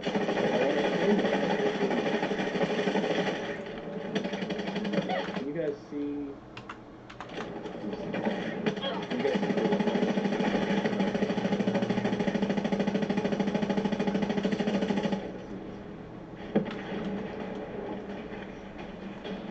Anybody see the enlightenment part? Anybody guess what you see? Yes, but very small. Okay. So I'll go through the concept of this. So is it the pink thing? Okay, perfect. Okay, cool. So here we are, okay? So when I bring up, and if you can't see it, I'll just explain this to you guys. I'm looking over to the right because I have a big screen there, okay? So you're going to see in the middle it says courage, right? And below courage is pride, anger, desire, fear, greed, apathy, guilt, and shame. That's called force. So when you think of America right now, when I repeat the other ones, which is power, I want you to comment where you think we're at. So force right now is pride, anger, desire, fear, greed, apathy, guilt, and shame. Power, true power, not the power that America's seeking right now, is having the courage to be neutral, willingness, acceptance, reason, love, joy, peace, and at the top of that is enlightenment. So when you think of America right now, do you think that we're operating in force or power after what you saw last night? Just give me a comment.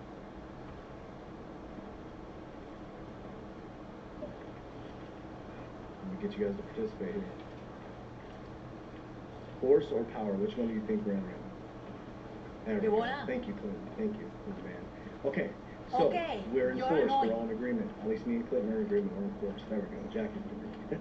So what I want to share with you guys today, can you all see CJV still? Let me get back. Let me stop sharing. Let me come back. Can you guys see me? Yes, good.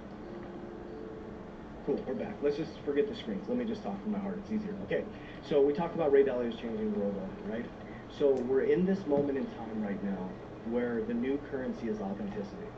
So when you're in force, okay, greed, anger, apathy, jealousy, fear, what happens is it causes hyperactivity.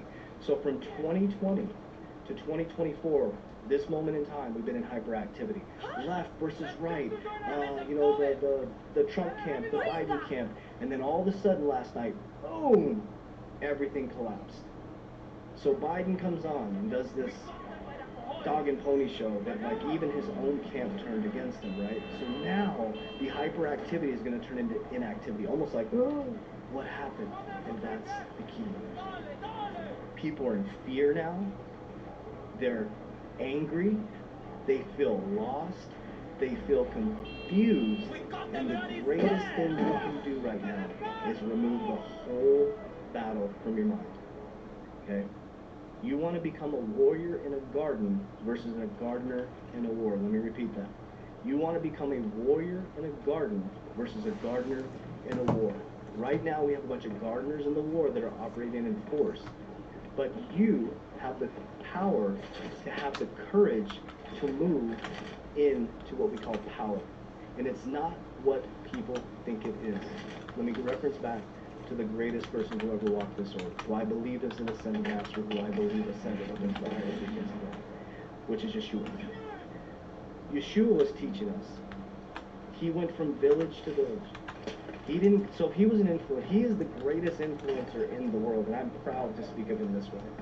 It's not the top G, it's not Andrew Tate, it's not Conor McGregor, it's not these athletes that we look up to. It's Jesus Christ. Like, think about this. If you go to every single adult in the world, every single adult person, and you just ask them, do you know who Christ Jesus is? Do you know who Yeshua is? Or Christ is? They would all say, yeah. Even if they don't believe in it, they would say yes. And then why would every adult know he is? Because he's in our hearts. He's the greatest example that's ever walked this earth. And how did he get there? He didn't get there through force. He didn't get there through anger, through jealousy, through greed, making people feel less than, even though he had all the knowledge that he could have stood on that. What he did was he came back after 18 years and he flipped the whole script on everything. He inverted all of the teachings. Just slid into He him, didn't need or a what? church. He went out into the desert, into the forest. He stood out there on a mountain. He said there will be mockers, there will be judges. And he just started to speak his truth. He took the Old Testament, flipped it into the New Testament, and there was one account in the Old Testament that talked about what he did for 18 years. It said he grew in wisdom with God and man.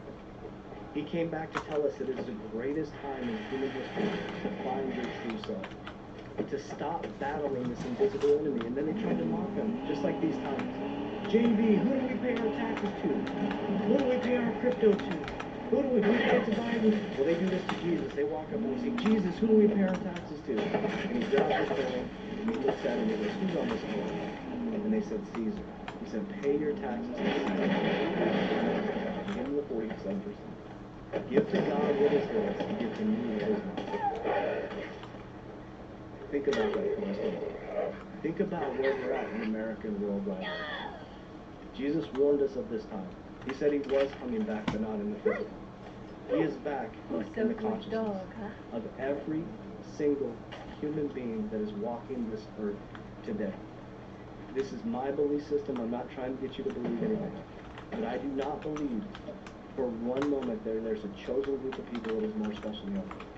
I have learned through great coaches and great mentors that we are all made in the likeness of image, that we are all equally important, and that you have a choice right now. You have the ability to move into power. What is power? What is the true power? What is the true power for a human being? It is extreme gratitude for where you're at right now because you know you created that. You're not looking for the next thing. You're grateful for what you have, accepting what is coming. Number two is you are unconditionally loving to everything in humanity. No conditions on your love. It's not you have to do this to be in my life, or you have to, I'm not talking about boundaries, I'm talking about love. Unconditionally loving is loving people where they're at because you know that you have work to do. And lastly, it's authenticity. Authenticity. Authenticity is what's made me the richest man in the world. Is you get what you give. There's no longer John Vasquez, a little broken little boy who committed suicide, who was looking for edification from the Lord, who was trying to be something, who was trying to be somebody, not knowing that he already was, who had to go through a process of becoming an executive, going to school, getting a job, following the corporate structure, 535i BMW, the big truck, the big house, and all the things, but still an empty soul. Still a broken little boy looking for edification from his father, not knowing that the whole time his true father loved him unconditionally. The whole time. It was always there, and it always will be, and it always has been. And so as I went through this journey to get to this point, as I shared with you guys, suicide, December 18, 2006, to today, June 28, 2024. The man that sits in front of you today is a true, authentic man. One who knows who he is and knows where he's going. So let me share with you where we're going. As I said, we're going to build $1 billion ecosystem. Now, what does that mean? It's very important to understand what that means. What did you find for me? $1 billion to me represents resources. It's the fact that a year ago it was just our 3T crew, and now a year later we have other ecosystems joining us. Echo, Matt from Psychosmos. We have Quincy from XDC. And we're going to have more communities of like-minded individuals that are doing great things for society because we're here to expand consciousness with humanity. The $1 billion is going to represent retreat centers and freedom for every single person we come in contact with. But here's the thing. Here's the thing. The battle is against our own consciousness and nobody else. As Brenda told me one time, she said, you become a mirror for other people. Your job in this world is to level the F up. And what will happen is, they're either going to mirror you, reflect you, or they're going to reject you. And it's not your responsibility. It's none of your spiritual business. When you're leveling up, they're either going to reflect you or reject you. It's none of your spiritual business. So when you start hearing things like, you're so different, JV, you're so different, Brenda, you're so different, Mira, well, gosh dang it, thank God. Thank God. And that goes up and down the spectrum, up the spectrum, and down the spectrum. Because if I start going back down into force and greed and anger and jealousy, they're going to say to me, JV, you're so different. And they're going to reflect me, or they're going to reject me. If I go into a higher level of frequency and I keep working harder on myself than I do anything else, they're going to reflect me, or they're going to reject me. And it's none of my spiritual business. My spiritual business is to come here to heal. That's it. Think about that. Why would we come into a physical body? Why would God come from absolute perfection? Adam and Eve hanging out in the garden, absolute perfection. And as soon as they go for that one thing, that knowledge of God, like what's called the tree of knowledge and good and evil or whatever, don't eat from that tree. She grabs from that tree and forgets who she is. Boom. All of a sudden, they're now separate. All of a sudden, they notice that they're naked. A talking snake shares with her that they're naked. We're naked now. So they go from God consciousness to self-consciousness. And we've been spending our whole life, I've been spending my whole life up until 43 years old. And from 43 to 48 years old, the last 5 years, I've realized that I'm going from self-consciousness back to oneness with God. So your job is to heal your soul. Smart thought. And all the things that you're seeing. The presidential election right now, that's them trying to heal their soul. That's their living experience. And each person that comes into your life is a representation of the things that you've done as a disciple, a disciplined person. Good, bad, or indifferent. So if you keep attracting the same relationship, and that's the thing you need to do within yourself. If you keep getting jealous or angry or have greed all the time, that's something you have to heal inside yourself. And so how do you see if you've healed your soul? Is you're going to see the reflection within your life. Now when you say that, people are like, well, wait a minute. This person did this to me, and this person did. People are going to do what they do, but your responsibility is to control how you feel about it. The things that you can control is your thoughts, your actions, your emotions. So when you start to take control of your thoughts, if you wrote that down, thoughts become things. And you start to take control of your actions based on those thoughts, and they go in alignment with your thoughts.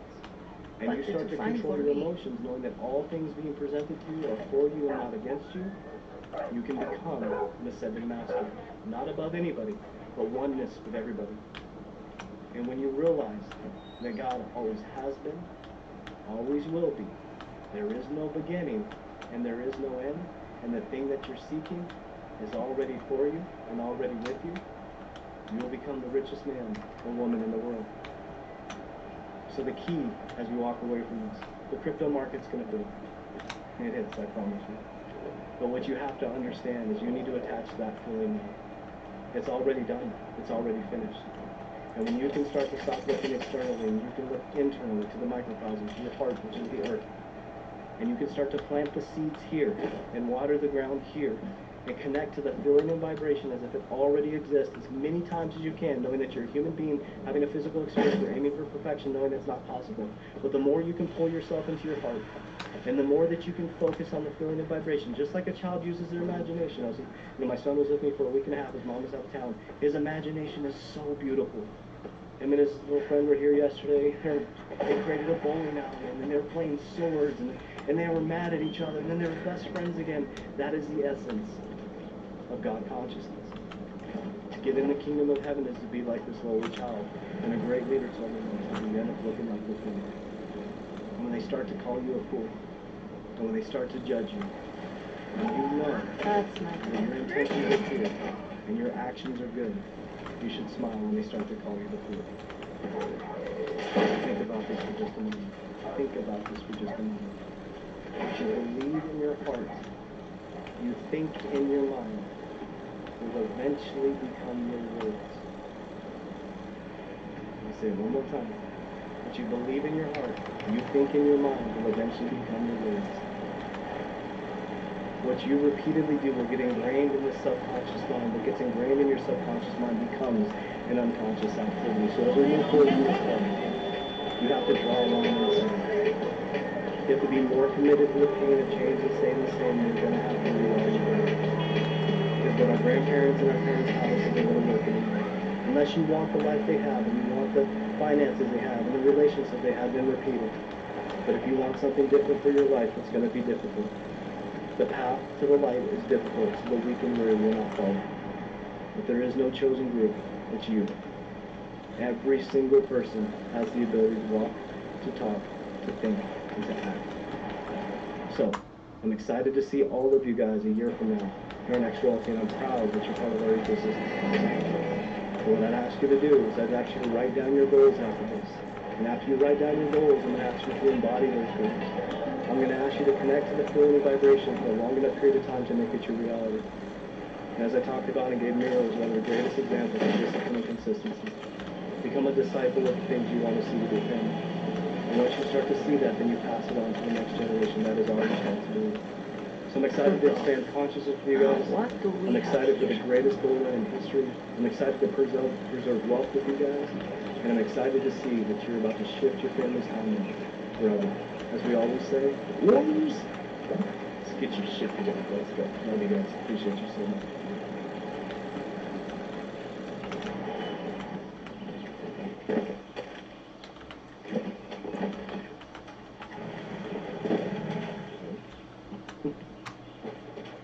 smile at you guys afterwards.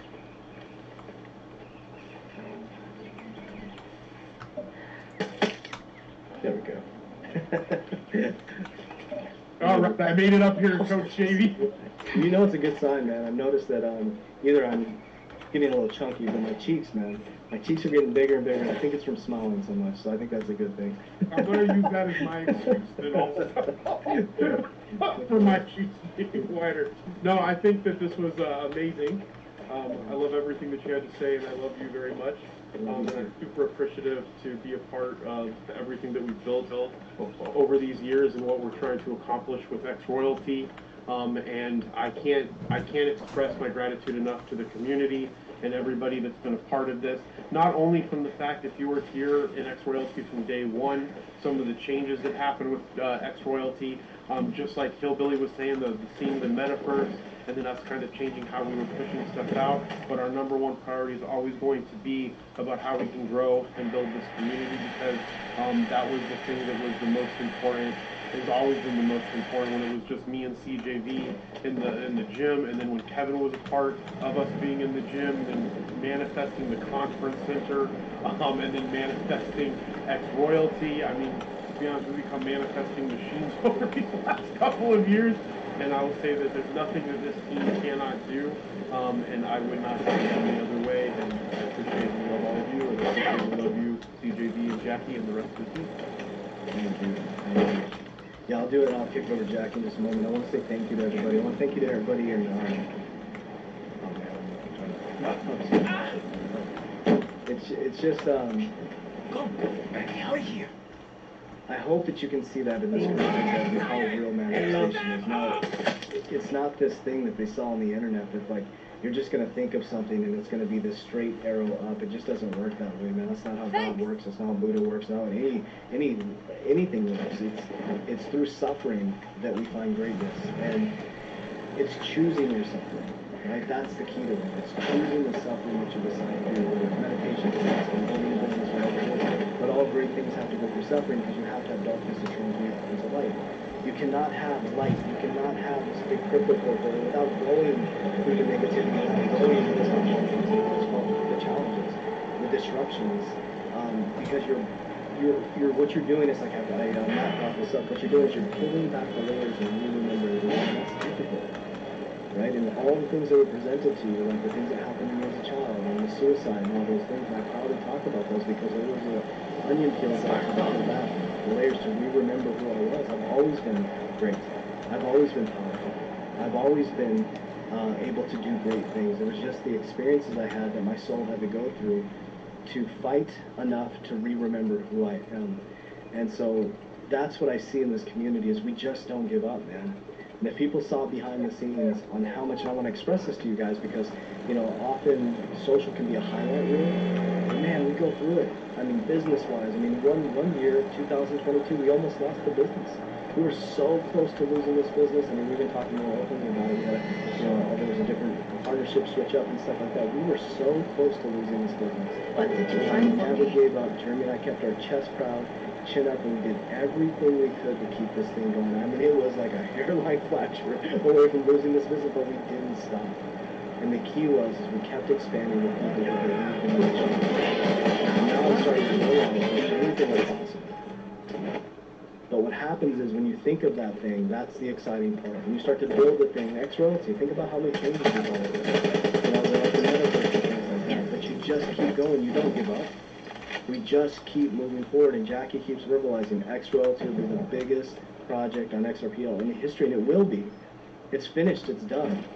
But don't think for a moment when you say something like that, it's just going to be this. You have to go through the process of unwinding and peeling back the layers.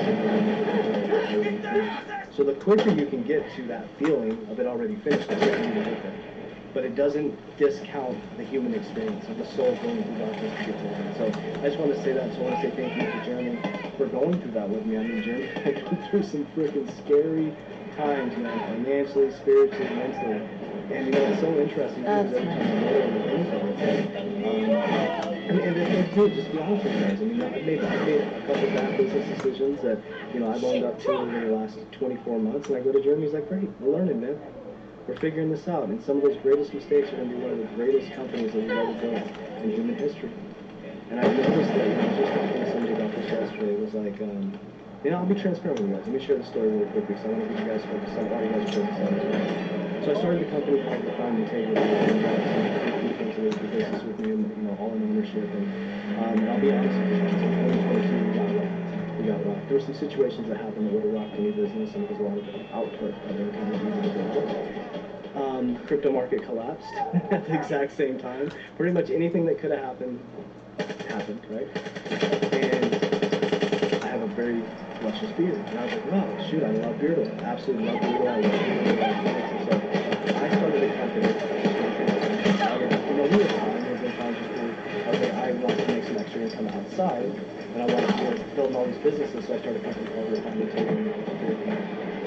And it went nothing like what I was going to do. We go through all this process of building, putting it on Amazon, doing all this stuff, and you know how many beard oils are sold? Probably like 5.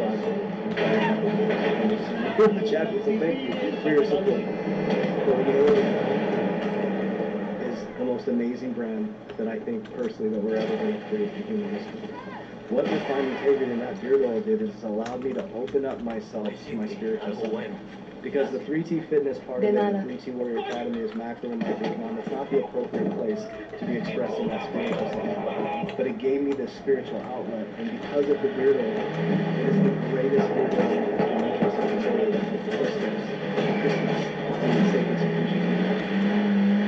The beard oil now represents me being able to express my spiritual side through this color. I know who I am. I'm here to wake up people to the truth of the financial system, macro and microeconomics, and I'm here to people to express my truth and spirituality. That's it. Everything else is irrelevant. That's all I'm here to do. I finally know what I'm here to do. There is no this business, that business. I'm here to wake people up to what I know about macro and microeconomics and keep expressing that truth and keep moving forward. And I'm here to wake people up to the truth that I'm experiencing. Not their truth, but my truth. And Refined Integrity was one of the greatest mistakes I ever made, along with the You Must Believe in a life book that became the Warrior Academy.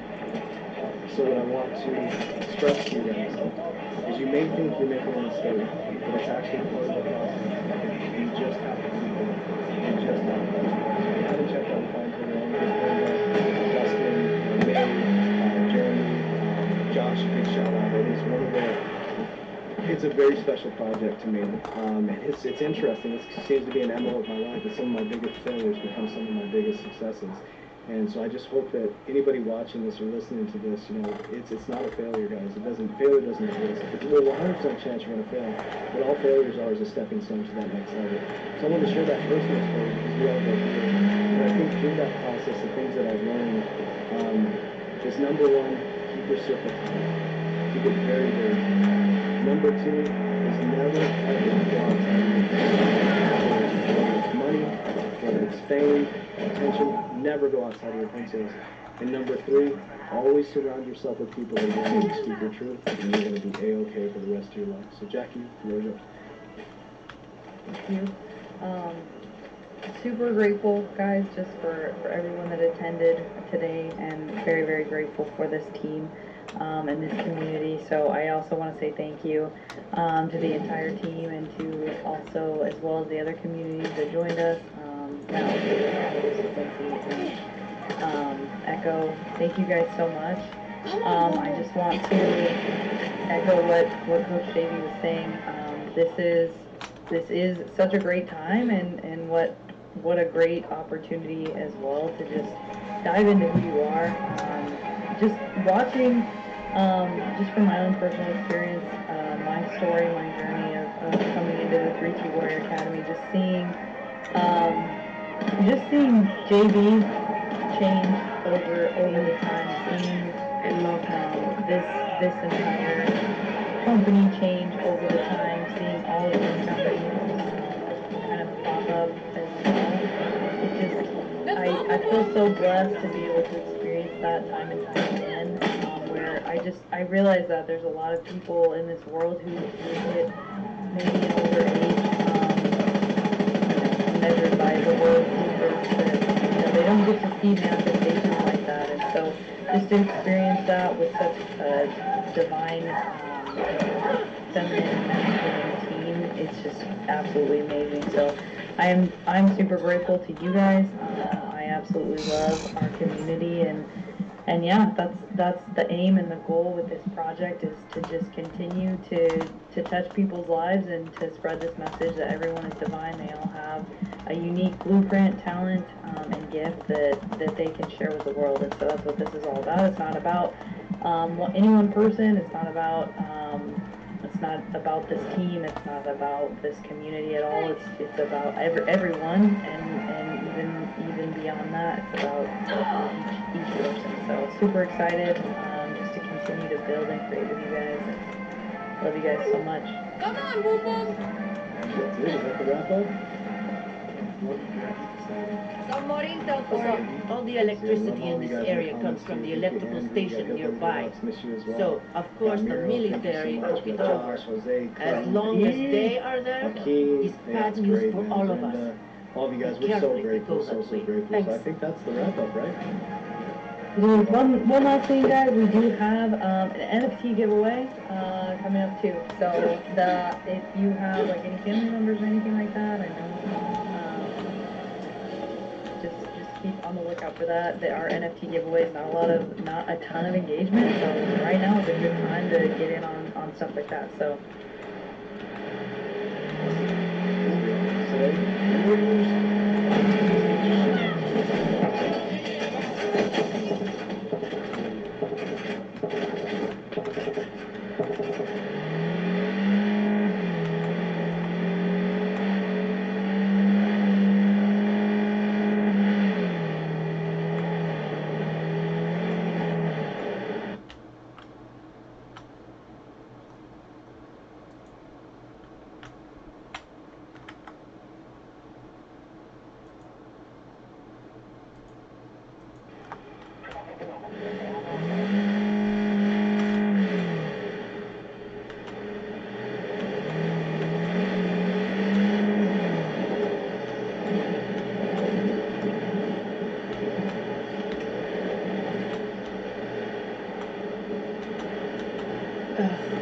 Stench of horses and fascists.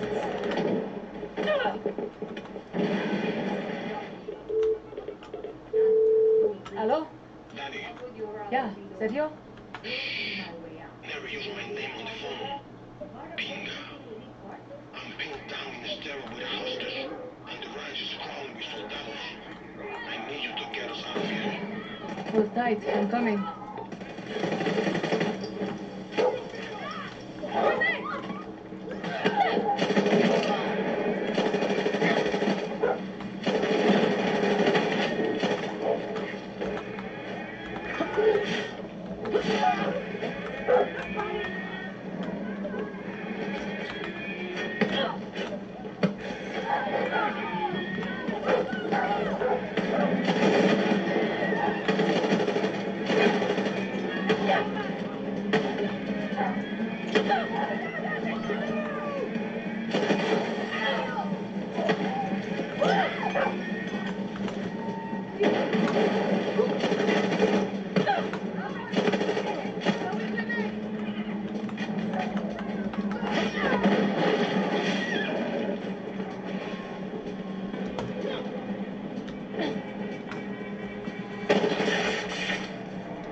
Coño.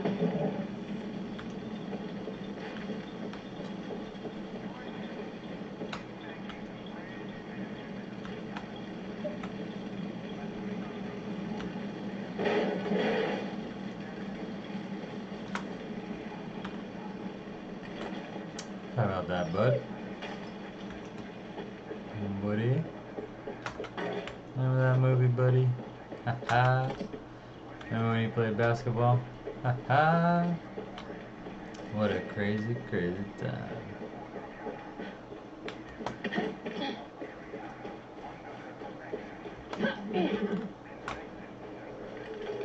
Smart dog.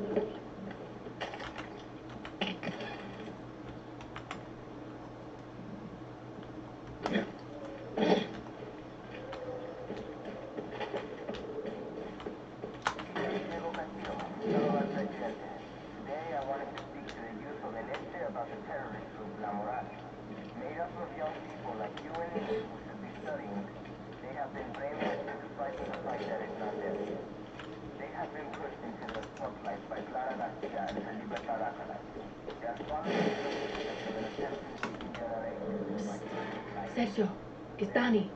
You can come out.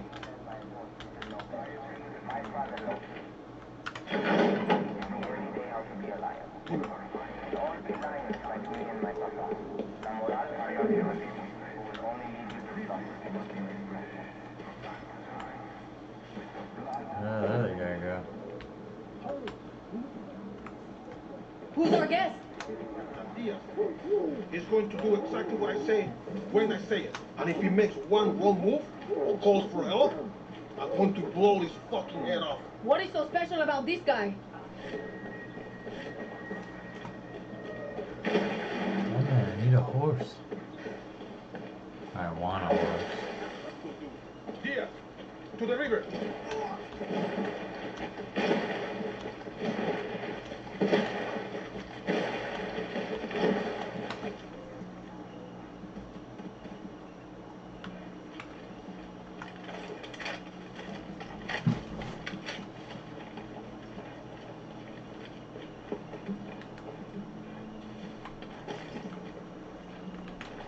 Patrol, Diaz, behind those rocks. Now.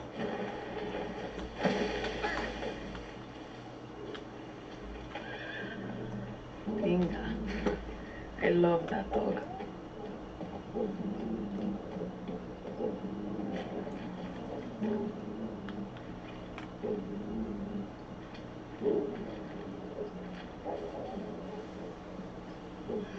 Salí. Coño. Soldados train their horses in these woods. But if we are careful, we can make it without being spotted. Then you better keep your pet under control. Nice. The captain just might make it out alive. So where is this trade taking place? Our mutual friend will fill you in eventually. Right now, as you know, there. Where are we taking him then? You don't have to know. That's my dog. I tripped him.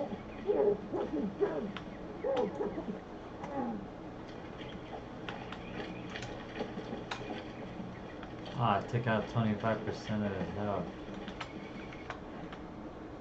Dang. Take cover. Diaz, get down and don't do anything stupid.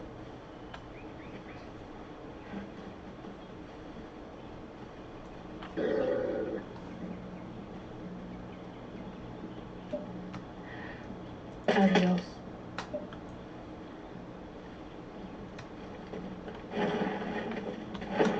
Good dog.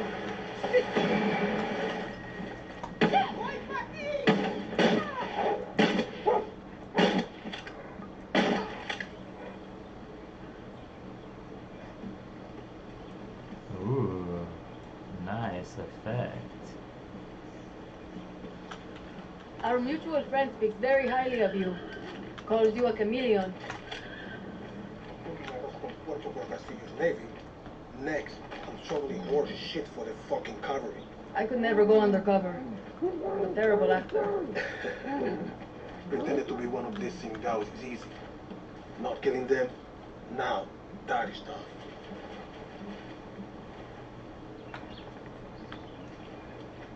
Soldados, we need to hide.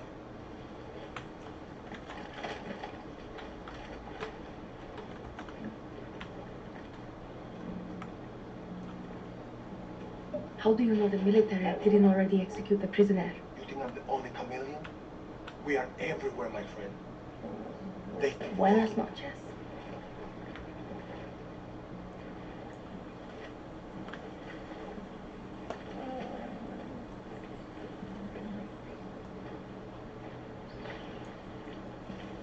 What did you find for me?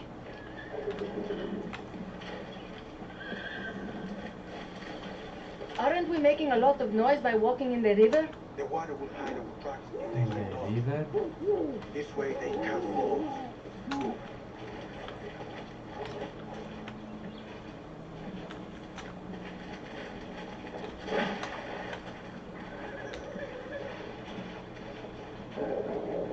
Take cover! Diaz, get down and don't do anything stupid!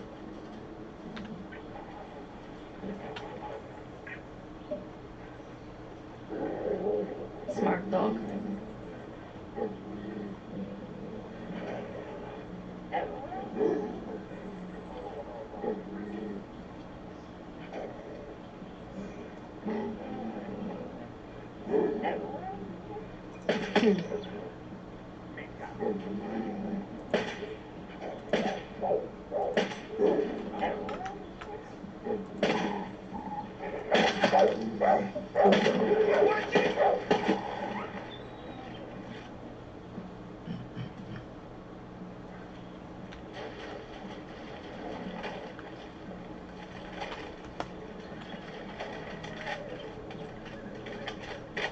We are making good time. Be careful. There is a bridge up ahead. The military uses it all the time. And Diaz, keep your mouth fucking shut.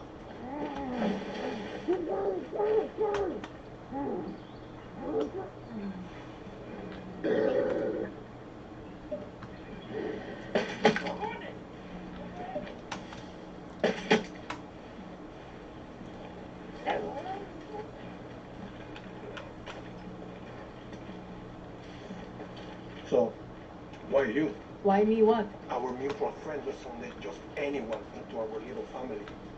So, what is so special about you? The less you know, the better. Fair enough. Thanks, by the way.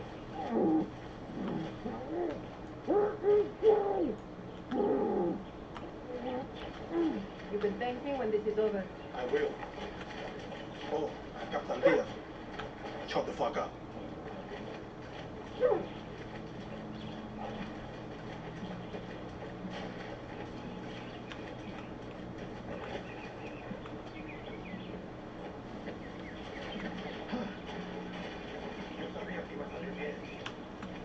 Smart dog.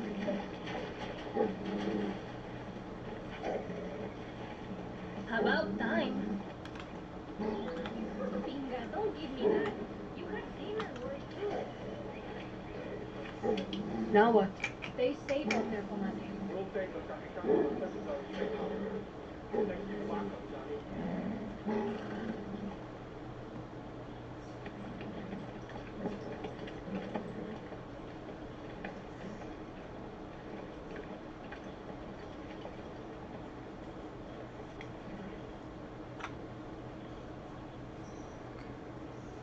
Boom boom!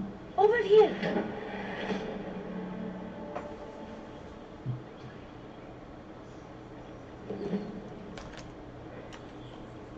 Hi, you.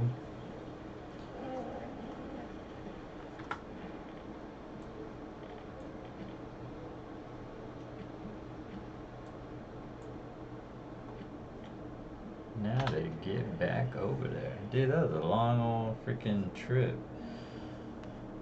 Woo-wee! I need to get something to eat. I'm gonna make something to eat. So that'll be it for this transmission.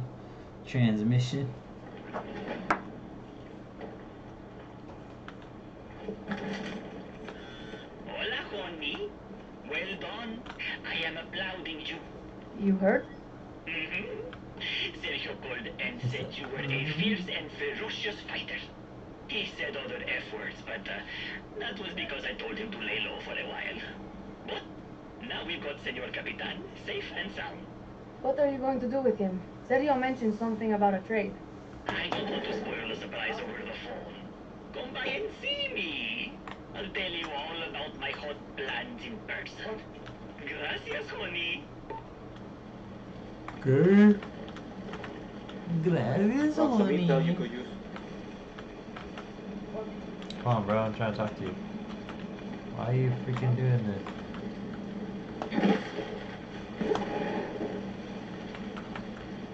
Get killed, bro.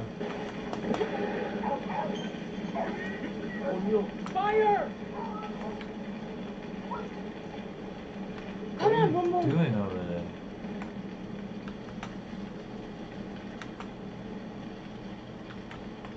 You got something for me? Do you know about the reservoir nearby?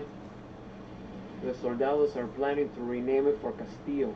They've been forcing the supervisor there to store their weapons and supplies for them. You should swing by if you can. Appreciate it. Appreciate it. Your doggy is looking at me funny. Oh, my dog.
Just run over my dog.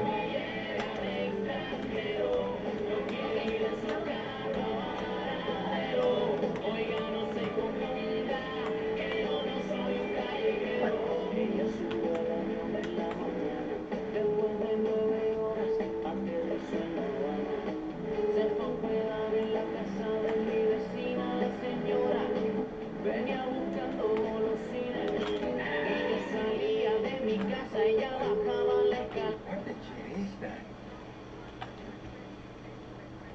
No es nada.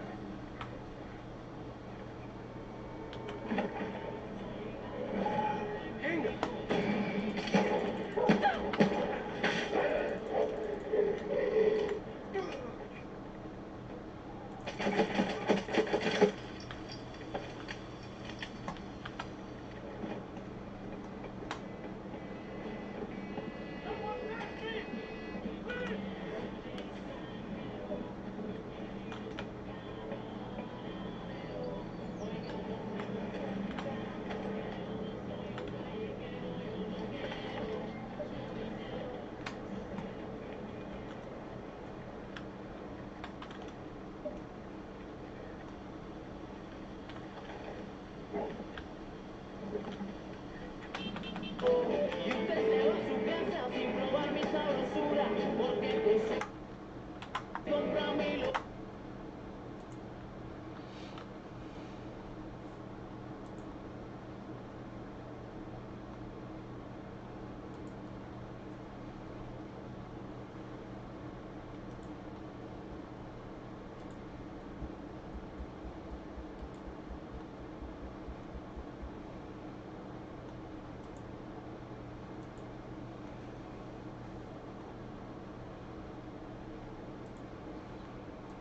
Play in the house? Play in the house? Cool. Awesome. Nice job, everybody. Today, we're going to get a little tactical and strategic. So, right now, you know, let's take it back to today's talk. Building a UGC empire. And so, we all know the challenge at hand. We need to, it's review time. We got to go. We got to hustle. And then one thing you were supposed to do is create all your social channels, right? Across everything. So I'm going to make the assumption y'all did that because today is now the next part of that. Before Come back soon, honey. Alright, everybody, I'm gonna say Stay good safe. night. Before you start creating social media content, you gotta